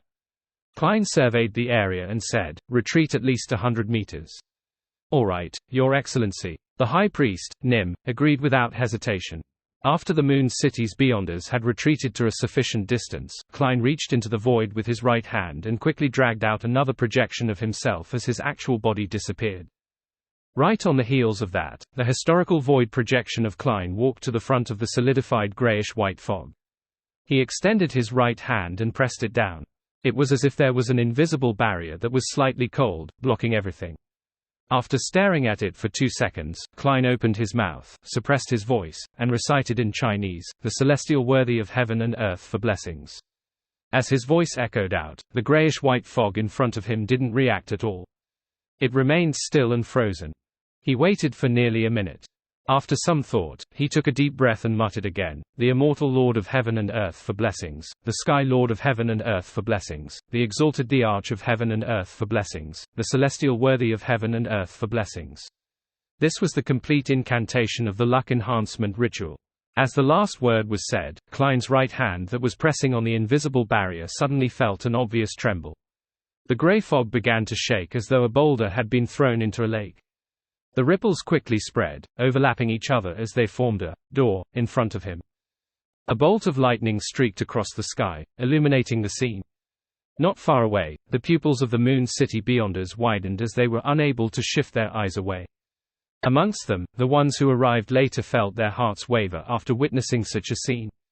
They found it impossible to contain themselves. To them, this was undoubtedly a miracle. Klein held his breath as he waited for the door to take shape. However, the ripples finally calmed down. They were only a step away from success. After a moment of silence, Klein repeated the incantations again. However, even if the ripples in the grayish-white fog didn't disappear, they were unable to truly outline the door. For a moment, he wanted to attempt with the complete ritual procedure. In other words, he would place 4 portions of food and recite the incantations while taking 4 steps counterclockwise. But very quickly, he was amused by his idea. Because by doing this, he would enter Sephira Castle without opening the invisible barrier here. After exhaling, Klein took out a gold coin from the void and used divination to confirm that the effects of the complete ritual would be as he imagined. It really isn't time yet because the apocalypse hasn't dawned on us. Klein looked at the grayish-white fog in front of him for a few minutes without any movement. When a bolt of lightning tore through the sky and illuminated his face, he turned around and walked in front of the Moon City High Priest, Nim, with the lantern in hand. He said calmly, "It hasn't reached the correct point in time to open it, as spoken in the Revelation. There's more than a decade of waiting left." Without waiting for any response from the likes of Nim, Ardal, and the rest, Klein pointed to the nearby darkness with his empty right hand. "I will be meditating here for some time. If you want to experience the radiance of the Lord and listen to His teachings, you can come here anytime whenever the lightning frequency is high. I'll do a single purification and treatment session every day, at a time when the lightning is most frequent." He didn't attempt to get the residents of Moon City to convert their faiths, nor did he plan on heading directly to the city or ask about any specific information. He wanted to give them some time to take things in. Nim secretly heaved a sigh of relief and replied with increasingly great respect, "I will pass on your words to everyone." City of Silver, at the top of the spire, in the chief's room. With white hair and an old scar on his face, Colin Iliad looked out of the window at the deep darkness. It was only when a silvery white light suddenly burst out from afar, bringing a few seconds of light, that he retracted his gaze and nodded slightly. "Chermont has succeeded in advancing." His gaze landed on the 2-meter-tall youth standing in the middle of the room. "Derek, do you know why I kept delaying the subsequent plans and didn't implement them after the first exploration of the Giant King's Court, despite already becoming a Sequence 3 Silver Knight?" Derek thought for a moment and said, "Your Excellency, on the one hand, you wish to see if there are any other paths you can take to the seaside. On the other hand, you are waiting for the other elders of the 6-member council to advance to Sequence 3. And now, both matters were completed. Nearly 5 months ago, an expedition team of the City of Silver discovered a hidden path. From there, they circled around the mountain where the Giant King's Court was located, and they arrived at the sea. However, the sea was illusory, and there was no way to pass through it. Forcefully entering the water only caused bodies to gradually crumble. Now, another demigod of the 6-member council, Waite Chermont, had finally advanced, becoming a Sequence 3 Silver Knight. He could have an honorific name and receive the prayers of the other residents of the City of Silver within a certain range. Colin Iliad sighed and said, "Very good. You have a very well-rounded understanding of the situation. If I had a choice, I truly do not wish to bring you to the Giant King's Court again and attempt to open the palace where Dark Angel lays in slumber." At this point, Demon Hunter Colin paused for a moment before continuing, "I do not know what danger such an expedition will bring. I can only make ample preparations in advance. Now, Chermont has finally succeeded. Even if an accident happens later and we are unable to return, he and the other elders will be able to support the City of Silver, allowing everything to continue on as we await the next opportunity." He sized up Derek for a few seconds before nodding in acknowledgement. "Your growth is even better than I expected. If not for the fact that the Giant King's Court matter originated because of you, I'd really want to keep you in the City of Silver and be an understudy elder of the 6-member council." Upon hearing this, Derek Berg replied without hesitation, "Even if you wish to keep me here in the City of Silver, I would still apply to go." This was a glimmer of hope that he had seen. This was an opportunity in his heart that could save the City of Silver. He was willing to sacrifice everything for it. Colin Iliad gave a rare smile. "You are still too young. After you experience many things like me, you will understand that compared to drawing your sword and sacrificing your blood in a zealous fervor, enduring humiliation and helplessness, and persisting in the darkness is even more difficult and painful. If you don't believe me, you can ask Chermont later. Ask him if he is willing to lead an expedition team to the Giant King's Court, or stay in the City of Silver." Derek fell into silence, his mouth agape, but not a single word came out of it. Colin Iliad didn't continue on this topic and instead asked, "Have you completely digested the Priest of Light potion?" "I digested it completely last week," Derek replied frankly. Colin Iliad nodded and said, "Have you gathered all the supplementary ingredients?" Derek acknowledged tersely, "I've gathered all of them. I'm just short of preparing the ritual." His ritual required him to extract the strongest emotions that he was unwilling to abandon, before injecting him again after consuming the potion. After a few gatherings with the Tarot Club, as well as Miss Justice's private attempts, they had already come up with a well-formulated plan. He was to complete it by relying on this sequence for Manipulator's control of the Psyche domain, and Mr. Fool's Angel's embrace. Demon Hunter Colin didn't rush him as he calmly said, "Don't be anxious. The second exploration of the Giant King's court will still take some time. Until I become an unshadowed? Derek asked. Colin Iliad didn't deny it as he nodded slightly. I'm also waiting for Lovia to become a Black Knight. Her ingredients and ritual have been prepared. Upon hearing this, Derek immediately felt pressured. At the capital of the Rorstad Archipelago, City of Generosity, Biome. At the top of the bell tower of the City of Generosity. The Cardinal of the Church of Storms, the high-ranking deacon of the mandated Punishers, Sea King Jan Kopman, stood behind the railing, looking at the sea which was no longer that blue. There was wreckage floating above it, burning with the remains of ships. Humph, in my territory at sea, even a war bishop has to bow his head. The muscular demigod with a chiseled face retracted his gaze as he muttered. He had a head of dark blue hair and a pair of deep blue eyes that were as thick as a worm. He controlled the weather and sea around the Rorstad Archipelago. Alger Wilson, who was standing beside the Sea King, didn't show any signs of frustration. He patiently waited until Jan Kopman turned his attention onto him. Aside from most of the Beyonders of the Sailor Pathway being bad-tempered, they often trembled in submission when facing high-sequence Beyonders of the same pathway. This was a characteristic of a tyrant. After muttering to himself, Sea King Jan Kopman finally cast his gaze at Alger, who was leading a pirate fleet. He said without any expression, "Your performance this time was remarkable. The Council of Cardinals has passed your review and has decided that I will preside over your advancement ritual." After receiving the item left behind by Queen of Calamity Kahinem, Alger found an opportunity to report the matter to Sea King Jan Kopman. Apart from 2 details that he modified, he had given an honest account of the exploration of the Elven ruins from the time he arrived in the primitive forest of Sonia Island. Firstly, he claimed that he had headed for the Elven ruins as part of him taking the initiative to ambush the Phasation troops. They had specially looked for a suitable venue, and there were many sailors present to verify it. The second was to lessen the autonomy of the subsequent actions. He only claimed that he dreamed of a female high elf on the night of his exploration of the ruins.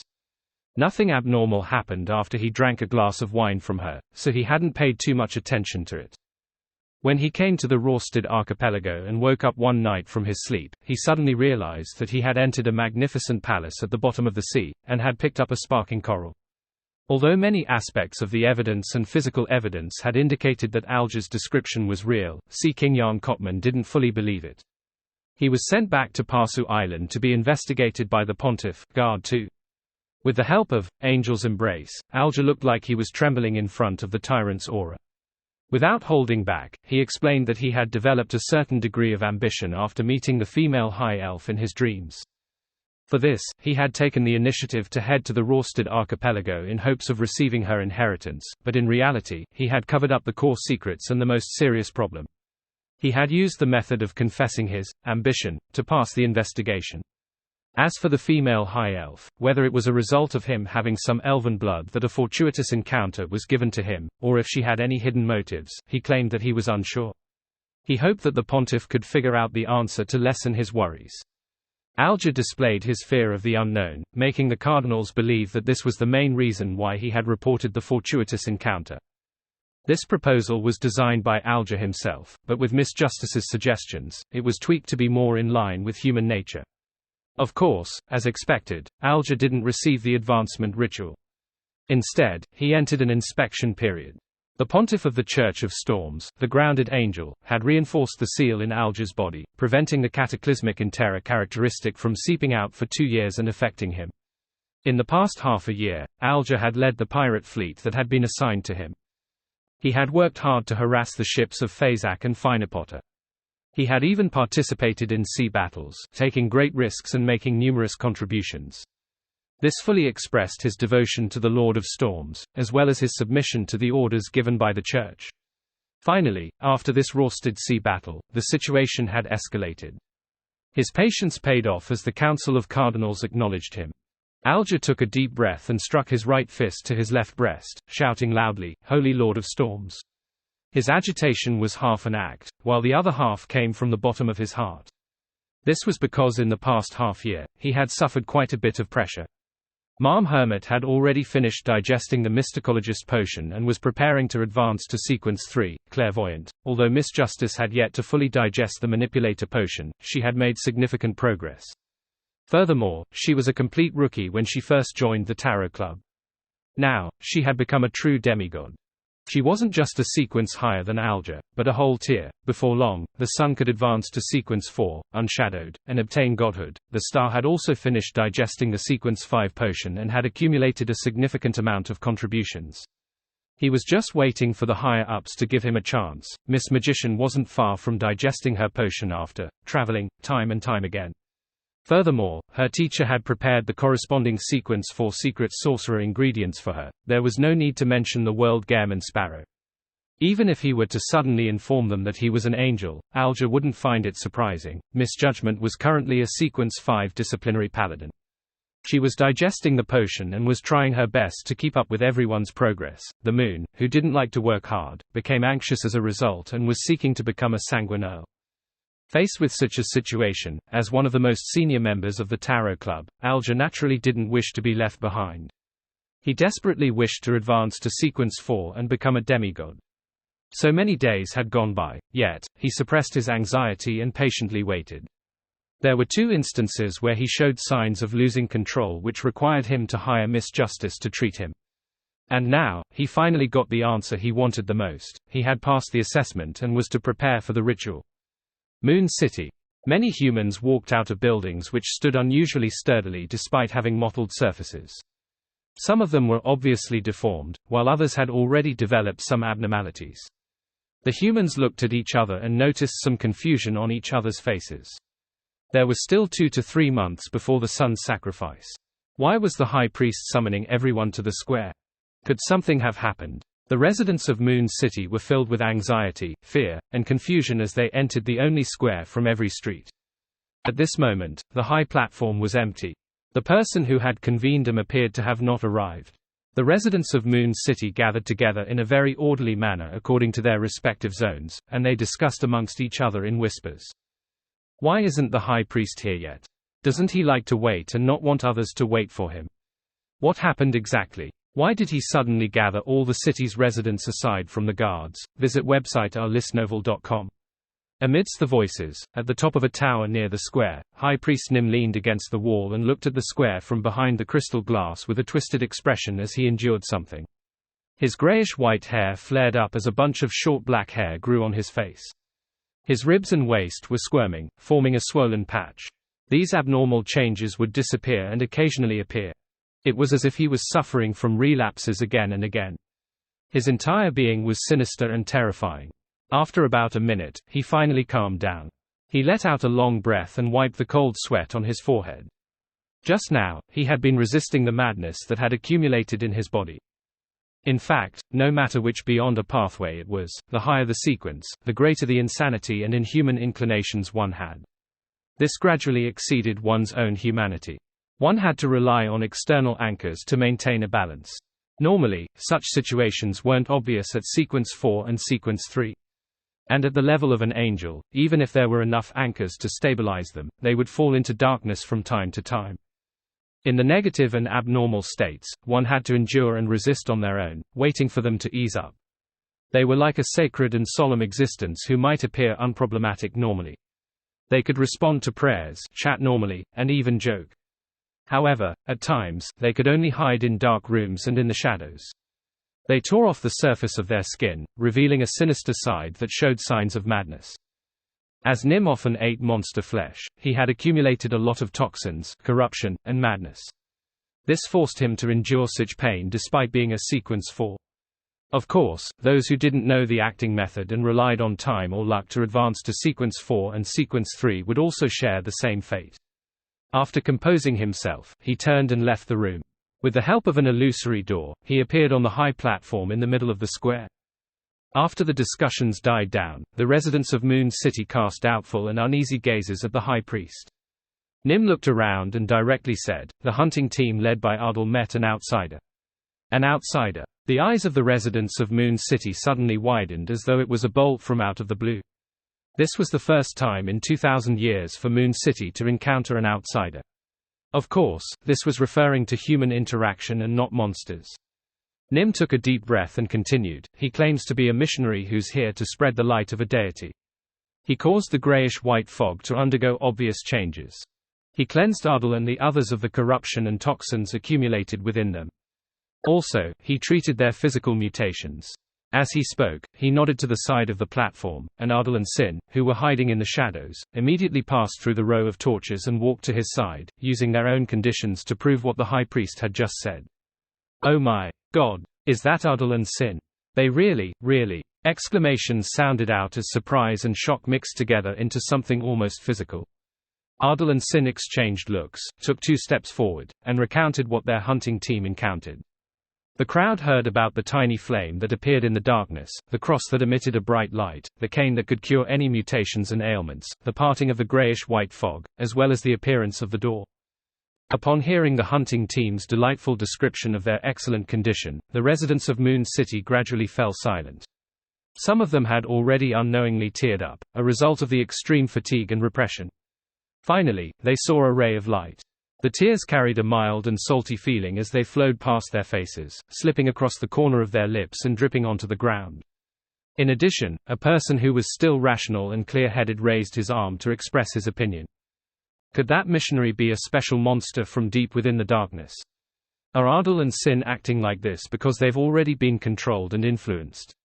After the wave of doubt calmed down, Nim said in a deep and clear voice, "I've checked them and have also used the sealed artifacts.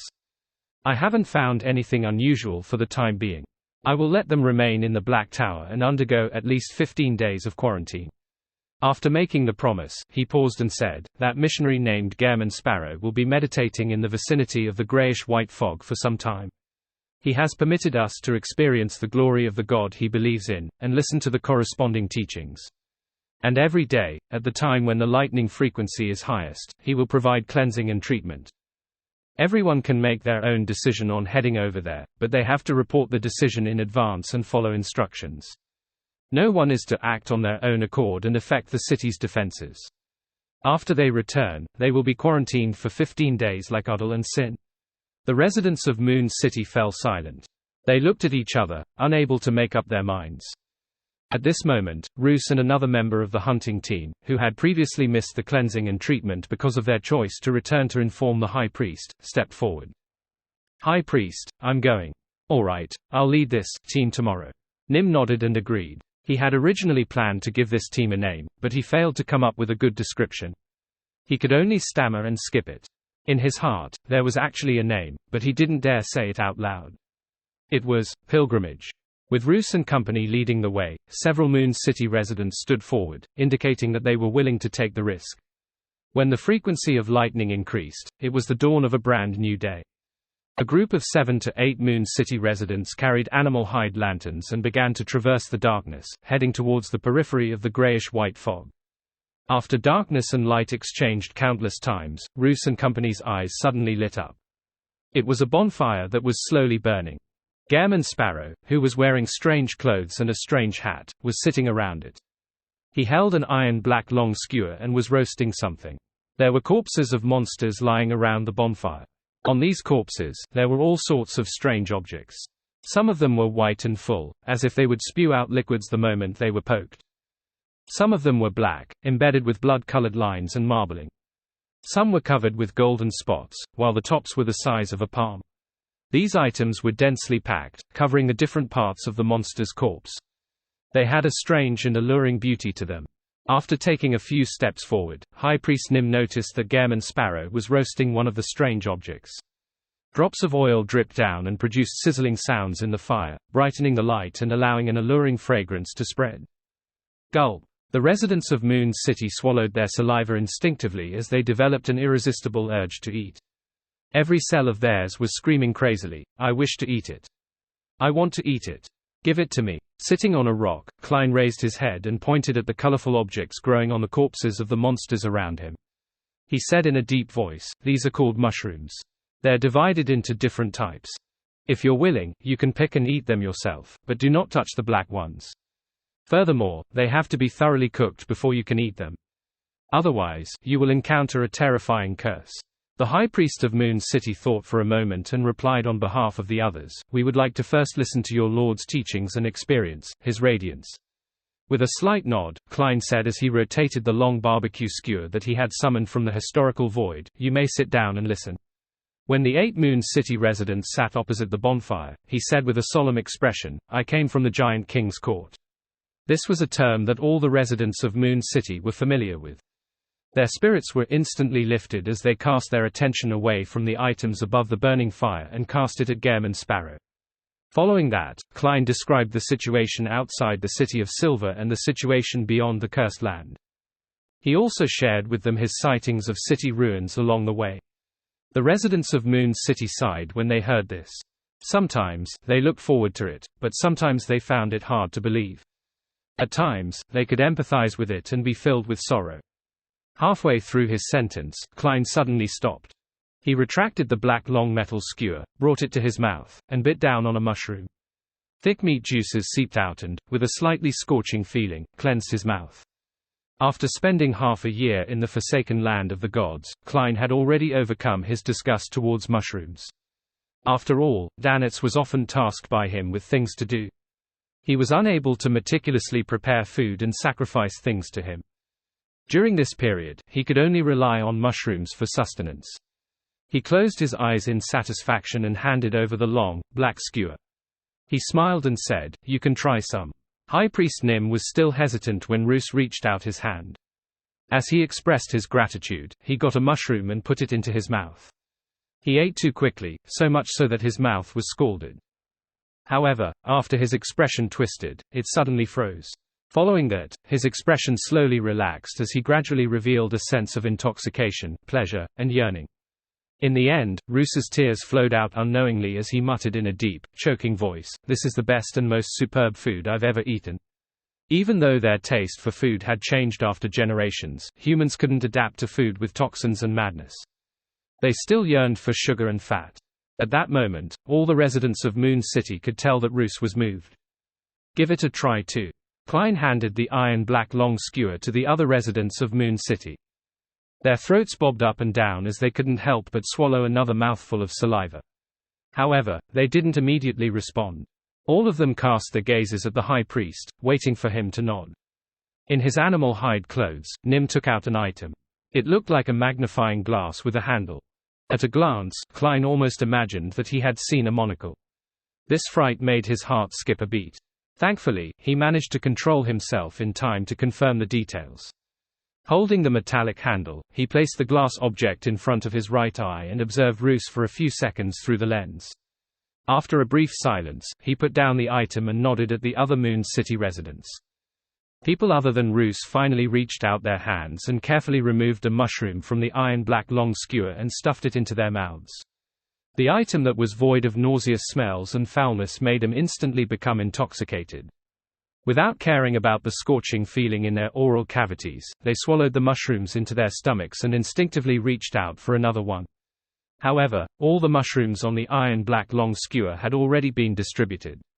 Nim retracted his gaze from the iron black long skewer and waited for Gehrman Sparrow to continue explaining his experiences and the fool's teachings. Klein looked around and repeated the words he had previously said, "The surrounding mushrooms can be taken at any time, apart from the pure black ones. In addition, they have to be fully cooked before they can be eaten. Otherwise, you will be cursed." The residents of Moon City no longer hesitated. They immediately stood up and chose the mushrooms that they had been longing for. With a glance, Klein added, "When the white mushrooms are cooked, they easily split open and have liquids flow out. You need to prepare some containers or drink them once that happens." Without waiting for Roos and company to respond, he continued the topic that he had previously stopped mid-explanation. He went on until he mentioned how he heard the voices in the grayish-white fog chant Mr. Fool's honorific name. Seeing that High Priest Nims are absorbed by his tales, to the point of being a little moved, Klein deliberated and said, "There are still many ways to make the grayish-white fog react, but they are all related to my lord." This was a reasonable guess. This was because not only was there one hanging person, but there wasn't only one way to enter the world above the gray fog. If Emperor Roselle had brought the mysterious silver plate that he had replicated here, there was a high chance that the invisible barrier would produce an anomaly. Of course, the prerequisite was that the Emperor belonged to one of the three pathways of Seer, Apprentice, or Marauder. Visit website ourlistnovel.com. Seeing that there were no doubts from the others, Klein said warmly, "According to my observations, there isn't only one beyond a pathway in Moon City. The grizzled Nim didn't hide it from him and simply replied, yes, when we were selected to come to Moon City, the Oracle had intentionally ensured that there was a comprehensive record of Beyonder pathways. Unfortunately, after all these years and the repeated disasters, many of the potion formulas and Beyonder ingredients of the various pathways have been lost. Which pathway are you from? Klein asked casually as he looked at the residents of Moon City using monster bones to roast the mushrooms. I'm a Nightwatcher, Nim said frankly. Sequence 4 Nightwatcher of the Evernight pathway. Klein nodded slightly and asked, did anything unusual happen near this grayish-white fog? After pondering for about 10 seconds, Nim with his pockmarked face said, yes.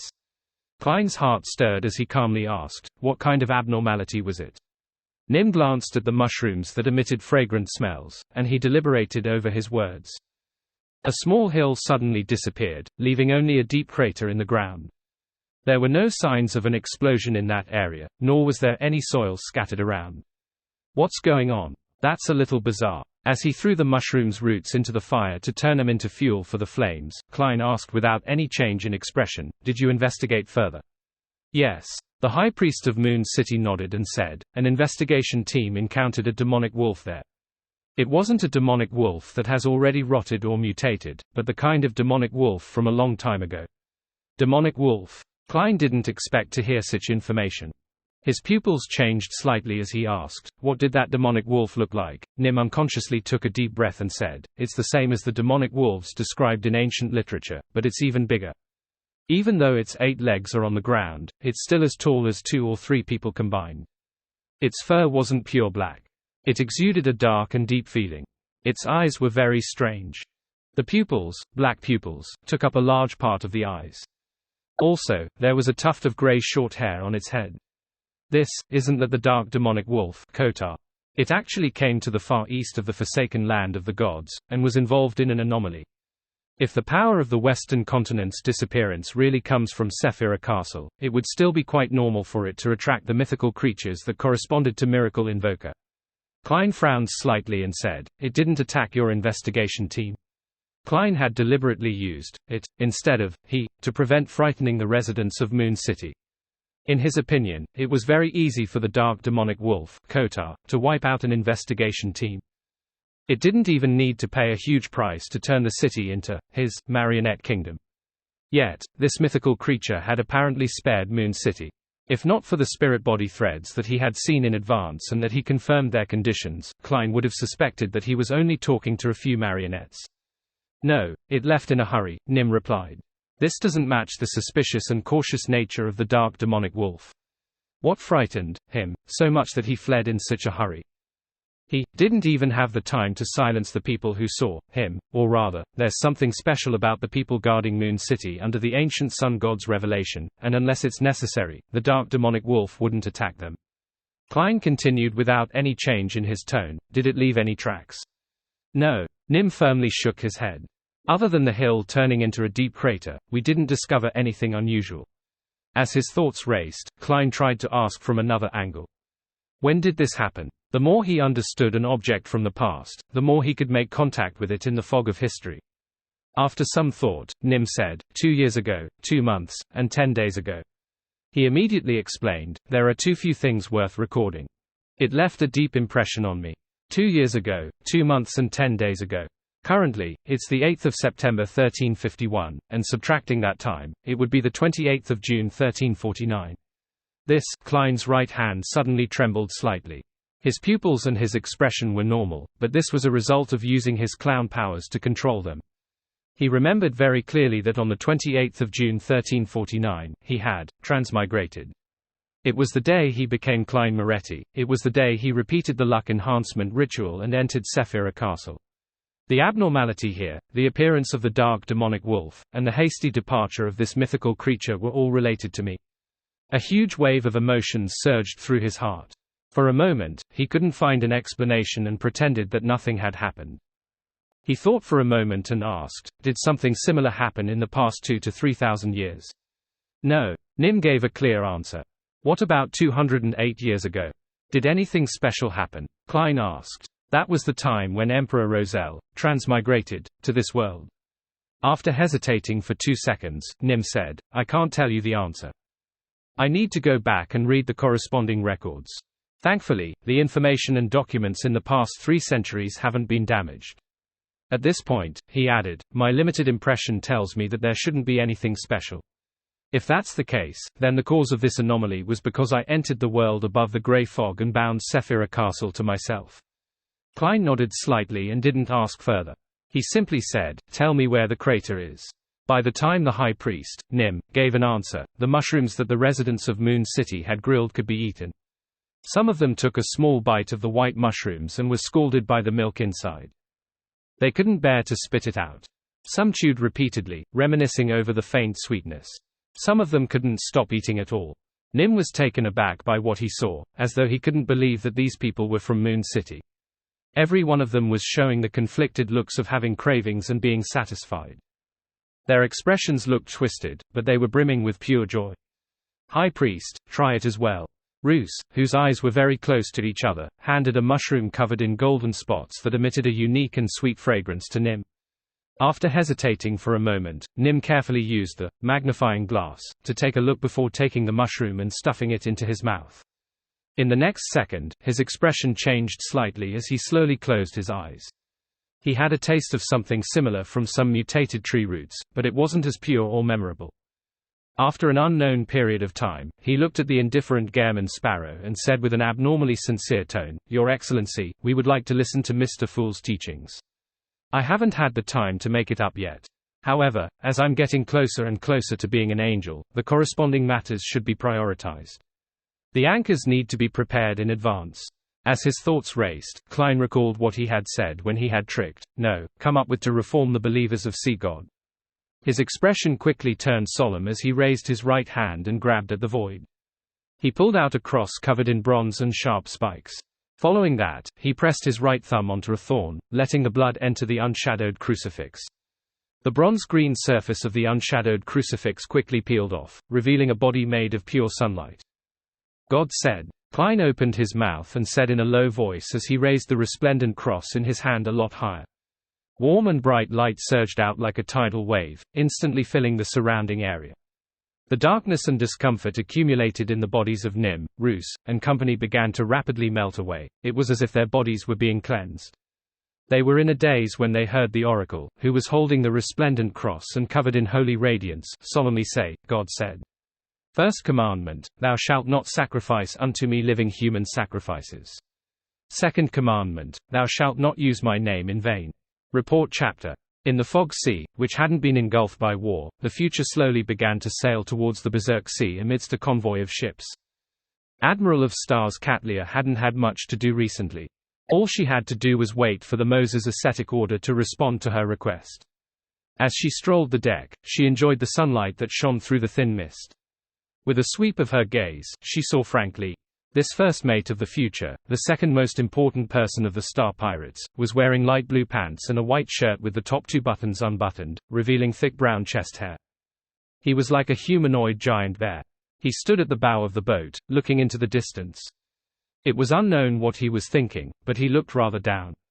Katlia involuntarily slowed down a little as she turned to enter the cabin.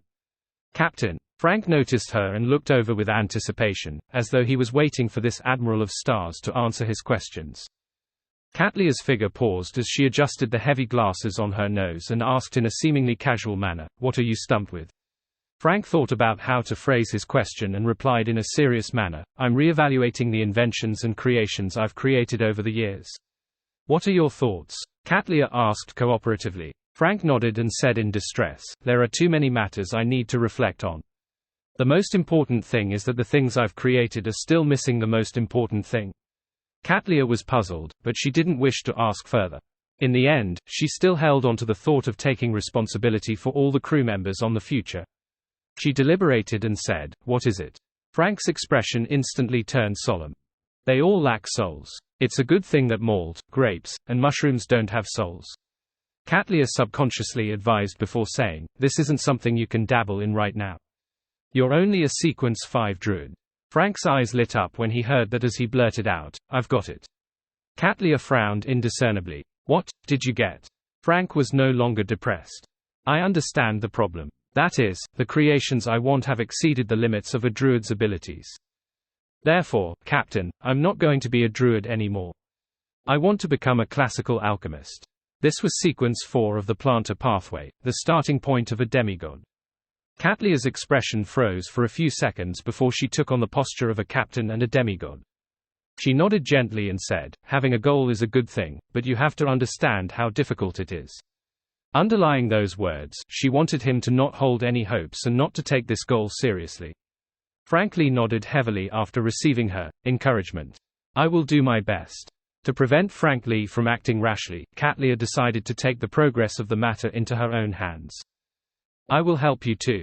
When the time came, even if she had any progress, she could inform Frank Lee that she had tried to no avail.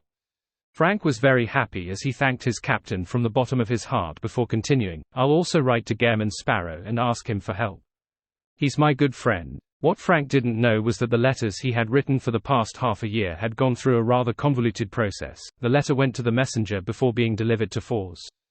Fours would then transfer it to Gehrman Sparrow or request Mr. Fool's help at the tarot gathering. Catlia nudged her thick glasses again and, without another word, turned and entered the cabin. She returned to the captain's cabin. Before she could think about what had just happened, she saw a letter on the desk with the brass sextant. Catlia was delighted. Ignoring the use of her beyonder powers, she quickly walked over, picked up the letter, and opened it. It was from Bernadette. After exchanging a few simple pleasantries, she wrote, if you are free anytime, you can come to Lachar incognito. Lachar was a rather hidden island in the Fog Sea. It hid Queen Mystic's palace, also known as Emerald City. Catlia repeated the sentence a few times before the corners of her mouth curled up involuntarily. Backland, Westborough, within the Adora family's villa. Emlyn White once again met the middle-aged, gentlemanly sanguine Baron, Cosme Adora. What did Lord Nib say?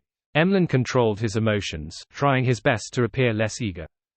Cosme looked at Emlyn's bright red eyes and said, he only wanted me to tell you that the entire sanguine race doesn't have any excess Earl beyonder characteristics. You can only wait for the present Earls to die of old age or accidents, leaving behind their inheritance. Compared to humans, the sanguine had a long lifespan. Even without a noble title, ordinary ones could live about 300 years old. Under such circumstances, they could slowly accumulate and occupy every level, preventing any excess in beyonder characteristics. Therefore, it wasn't easy for ordinary ones to advance to Baron or become a Viscount. They either waited for the existing nobles to die, or they would obtain it from external sources. Otherwise, they would have to make sufficient contributions and receive the precious inheritance. Compared to the first two sequences, it was even more difficult for a Viscount to become an Earl. This was because being a sanguine Earl meant being a demigod, and he could easily live for more than 1,000 years.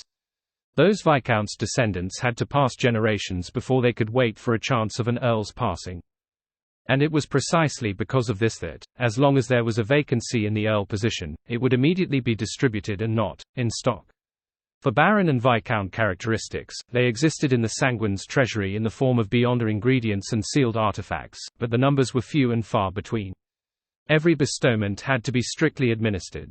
There really weren't any spare Earl characteristics. This answer was within Emlyn's expectations.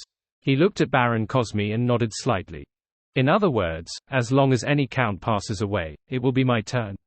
No. Cosme shook his head. Although you have contributed plenty, you haven't reached first place on the waiting list yet.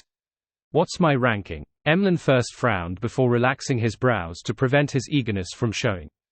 Cosme coughed and cleared his throat.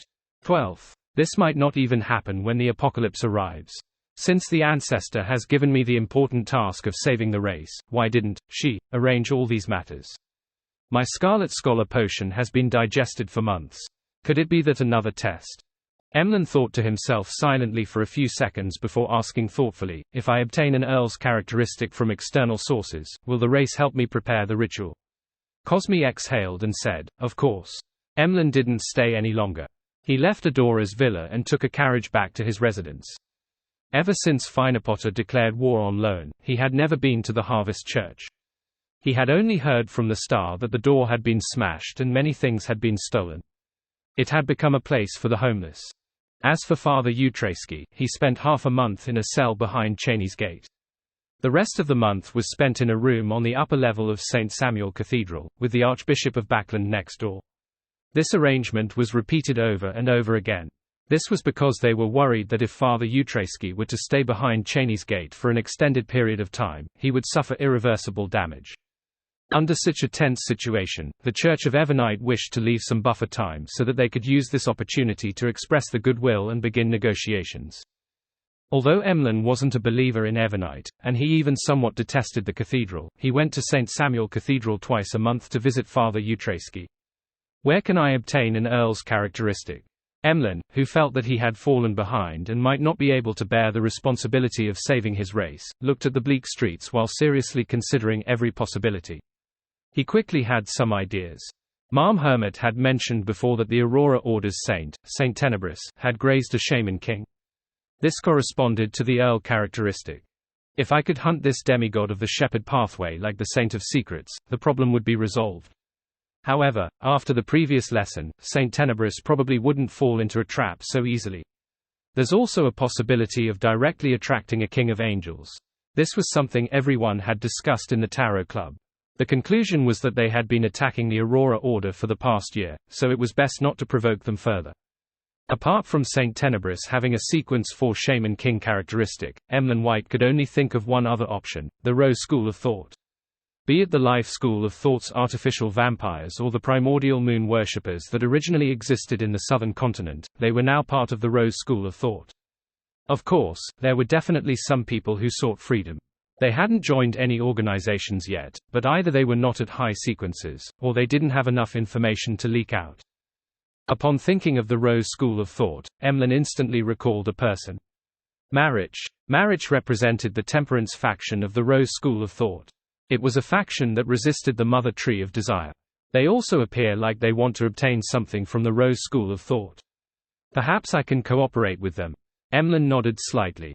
A number of residents in Moon City anxiously gathered at the entrance, casting their sights east from time to time. They were the relatives of the people who had previously been led by the High Priest. They were also the representatives of most people in Moon City. Finally, as the flames flickered, High Priest Nim brought Roos and company closer to Moon City. A man went forward and looked at his sister. He noticed that there was still traces of tears on her face. This Moon City resident, who wasn't deformed, could sense her brother's gaze. She couldn't help but open her mouth, tears streaming down her face. God is here to save us. She started to cry. It was such a sad and free cry as she let out her emotions. God is here to save us. The words spoken in a sob-filled voice echoed at the entrance of Moon City, causing the residents who were waiting to fall into a trance. At the edges of the grayish-white fog, a fire quietly burned. After eating another batch of mushrooms, Klein dispelled the iron-black skewer in his hand and looked up at the crater described by Moon City's High Priest, Nim. He then reached out with his right hand and gently pulled, dragging himself out from 15 minutes ago. After exchanging looks, Klein's true form rapidly vanished and entered the fog of history. He ran all the way to a time before the First Epoch, and he sat in the old stacked cities. His historical projection stood up and snapped his fingers repeatedly, flashing through the crimson flames as he headed for his destination. When the crater that was once a hill was almost right in front of him, he stopped. He cautiously extended his right palm and pulled Kona's Kilgore out of the void. The burly Earl of the Fallen's facial muscles twitched as he quickly transformed into another Gairman Sparrow. He took out a lantern from the fog of history with one hand and rubbed his temples with the other as he muttered softly, "Why does a marionette have to change its appearance? There's no one else here. I can't develop OCD." A few seconds later, the marionette's projection carried a lantern that emitted faint yellow light as it walked towards the crater not far away. As the light flickered, Klein saw his target location and realized that it wasn't too deep. The difference between the bottom and the ground wasn't more than 2 meters. Of course, compared to the original hill, this change was indeed huge. Inside the crater, the soil was smooth, and there were a few rocks in it. There were many twisted, mutated plants around it whose species were difficult to distinguish. It looked no different from other places. After observing for a while, Klein, who had stealthily activated Spirit Body Threads and Spirit Body Threads vision, slowly entered the crater, planning on following his pre-planned route and reassessing everything worth paying attention to. As he walked, he frowned slightly and let out an exclamation. He realized that his thoughts had turned sluggish, but it didn't affect his thinking. It was as if he had slept too much and had just woken up, having a heavy head with insufficiently active thoughts. This was a situation that a person would occasionally experience. Beyonders of the other pathways might not be able to detect it, but as a demigod of the seer pathway, Klein could clearly sense something amiss. If it were any deeper, it would be close to the effect when a marionettist controls spirit body threads. The influence left behind by dark demonic wolf Kotar. That's not right. If he didn't mean to leave it behind, it means that he showed his complete mythical creature form back then. That would have resulted in Moon City's investigation team in breaking down and losing control. If he had intentionally left it behind, what would be the purpose? Telling others that he was here. Klein circled the area in puzzlement, but he didn't discover any anomalies. After some thought, he let his main body that was hiding in the historical void in a time before the first epoch take 4 steps counterclockwise as he recited the incantation and went above the grey fog. He wanted to do a divination. With the exact time and location, Nim's description, and a real-world survey of the area, as well as lighting up some of the historical fragments, he believed that the prerequisite for making a divination had basically been met. This didn't mean it was enough, but that he could barely give it a try. Besides, if the hill turning into a crater incident had something to do with Sephira Castle and him, then the chances of a successful divination would greatly increase. The revelation would be very clear and not be interfered with. Without any further thought, he sat on the fool's high-back chair. He conjured a dark red fountain pen and yellow parchment and wrote, the 28th of June 1349 of the 5th epoch.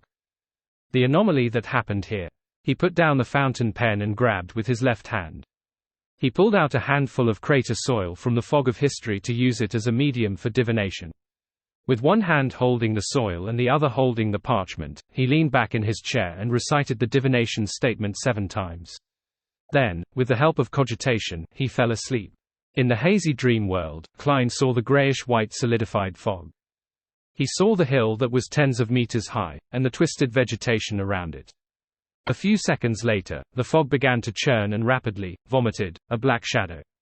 The black shadow was like a huge velvet curtain, madly absorbing all the light around it. Its translucency increased as it completely enveloped the hill. Following that, the hill vanished without a trace, leaving behind only a crater.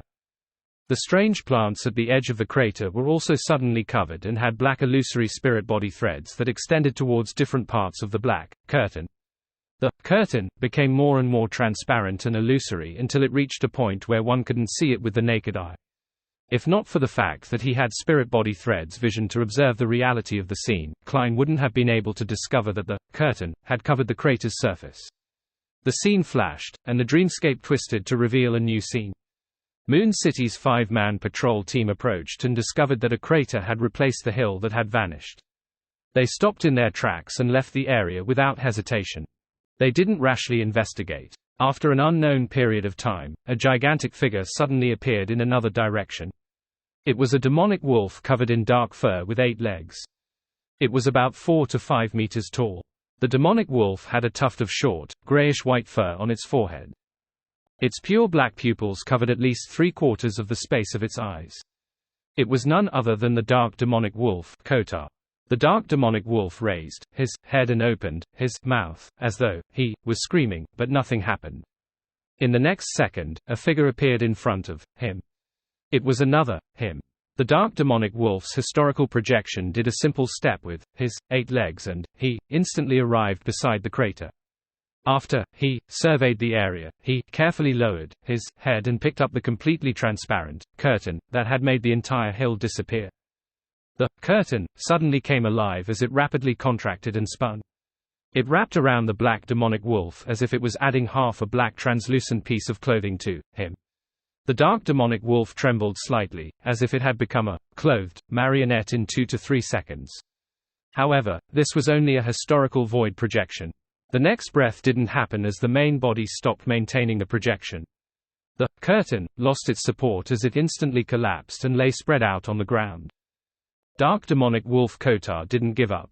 He occasionally transformed the monsters around him into marionettes or summoned historical projections, allowing them to go forward again and again, experiencing all kinds of failures.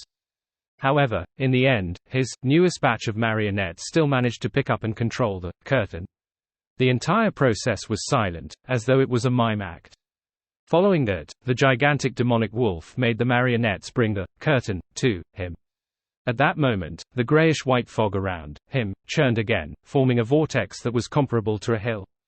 The vortex emitted an invisible suction force, causing the strange, Curtin, and dark demonic wolf Kotar to be thrown towards it at the same time. Such a scene caused a substantial ripple to appear in the dreamscape. Countless points of light appeared, making it difficult for him to see the specific details. When everything returned to normal, dark demonic wolf Kotar draped the transparent curtain around him, and rapidly flew away from the solidified fog. And at that moment, the Moon City investigation team arrived and saw the ancient subsidiary god leave. Kotar glanced at him, but he didn't stop, vanishing into the darkness. At this point, the scene shattered and the dream ended. Klein woke up. He sat up straight and tapped the edge of the long mottled table with his fingers as he silently muttered, "It's not that there weren't any anomalies before I arrived. More likely it is that the guards from Moon City didn't discover it. After all, the fog extends outwards to an unknown limit. What's that curtain that was spat out by the grayish-white fog? It can cover a hill when it's large, turning it into a crater, as though by magic. When it's small, it can be used as clothes by the demonic wolf, turning him into a marionette. It's a little like a high-sequence item of the seer pathway. It was spat out because I entered the world above the grey fog and completed the binding with Sephira Castle. It seems to be able to turn the surrounding vegetation into its marionettes. This gives me a familiar feeling. Yes, there was something wrong with the food laid out in the rooms of the foggy town back then. Spirit body threads were growing out of them, reaching out towards the core of the cathedral. Once they've been eaten, one will instantly evaporate and vanish. Yes, they end up hanging in the cathedral and becoming a marionette. In other words, once one reaches the level of miracle invoker or attendant of mysteries, one can make plants or objects with spirituality grow spirit body threads, so as to turn them into marionettes. Is that curtain the beyonder characteristics of a miracle invoker or attendant of mysteries? Judging from the dark demonic wolf's performance, it might very well be the latter. This is the reason why one attendant of mysteries characteristic has been missing for a long period of time. There were only clues, but no one could find it. Before Sephira Castle had an owner, the grayish-white fog unconsciously attracted the high-sequence characteristics of the three pathways across space and accommodated them. What is it trying to do? That suction force is really very strong. It frightened even dark demonic wolf Kotar. He didn't even stop, only having thoughts of escaping. What was he suspecting? What was he afraid of? After some analysis, there was a look of excitement on his face. If he could successfully hunt down an angel like the dark demonic wolf, it would be an unparalleled harvest. Of course, the dark demonic wolf, who now had the curtain, was much harder to deal with than before. This matter had greatly reduced his confidence in succeeding. As his thoughts raced, he suddenly recalled something. From the timing of these sequence of events, the dark demonic wolf clearly had the curtain by the time he arrived in the northern city ruins. Noise. He turned the entire city into marionettes and created a marionette city. It wasn't to settle down, nor was it to accumulate helpers. It was to prepare the ritual for attendant of mysteries.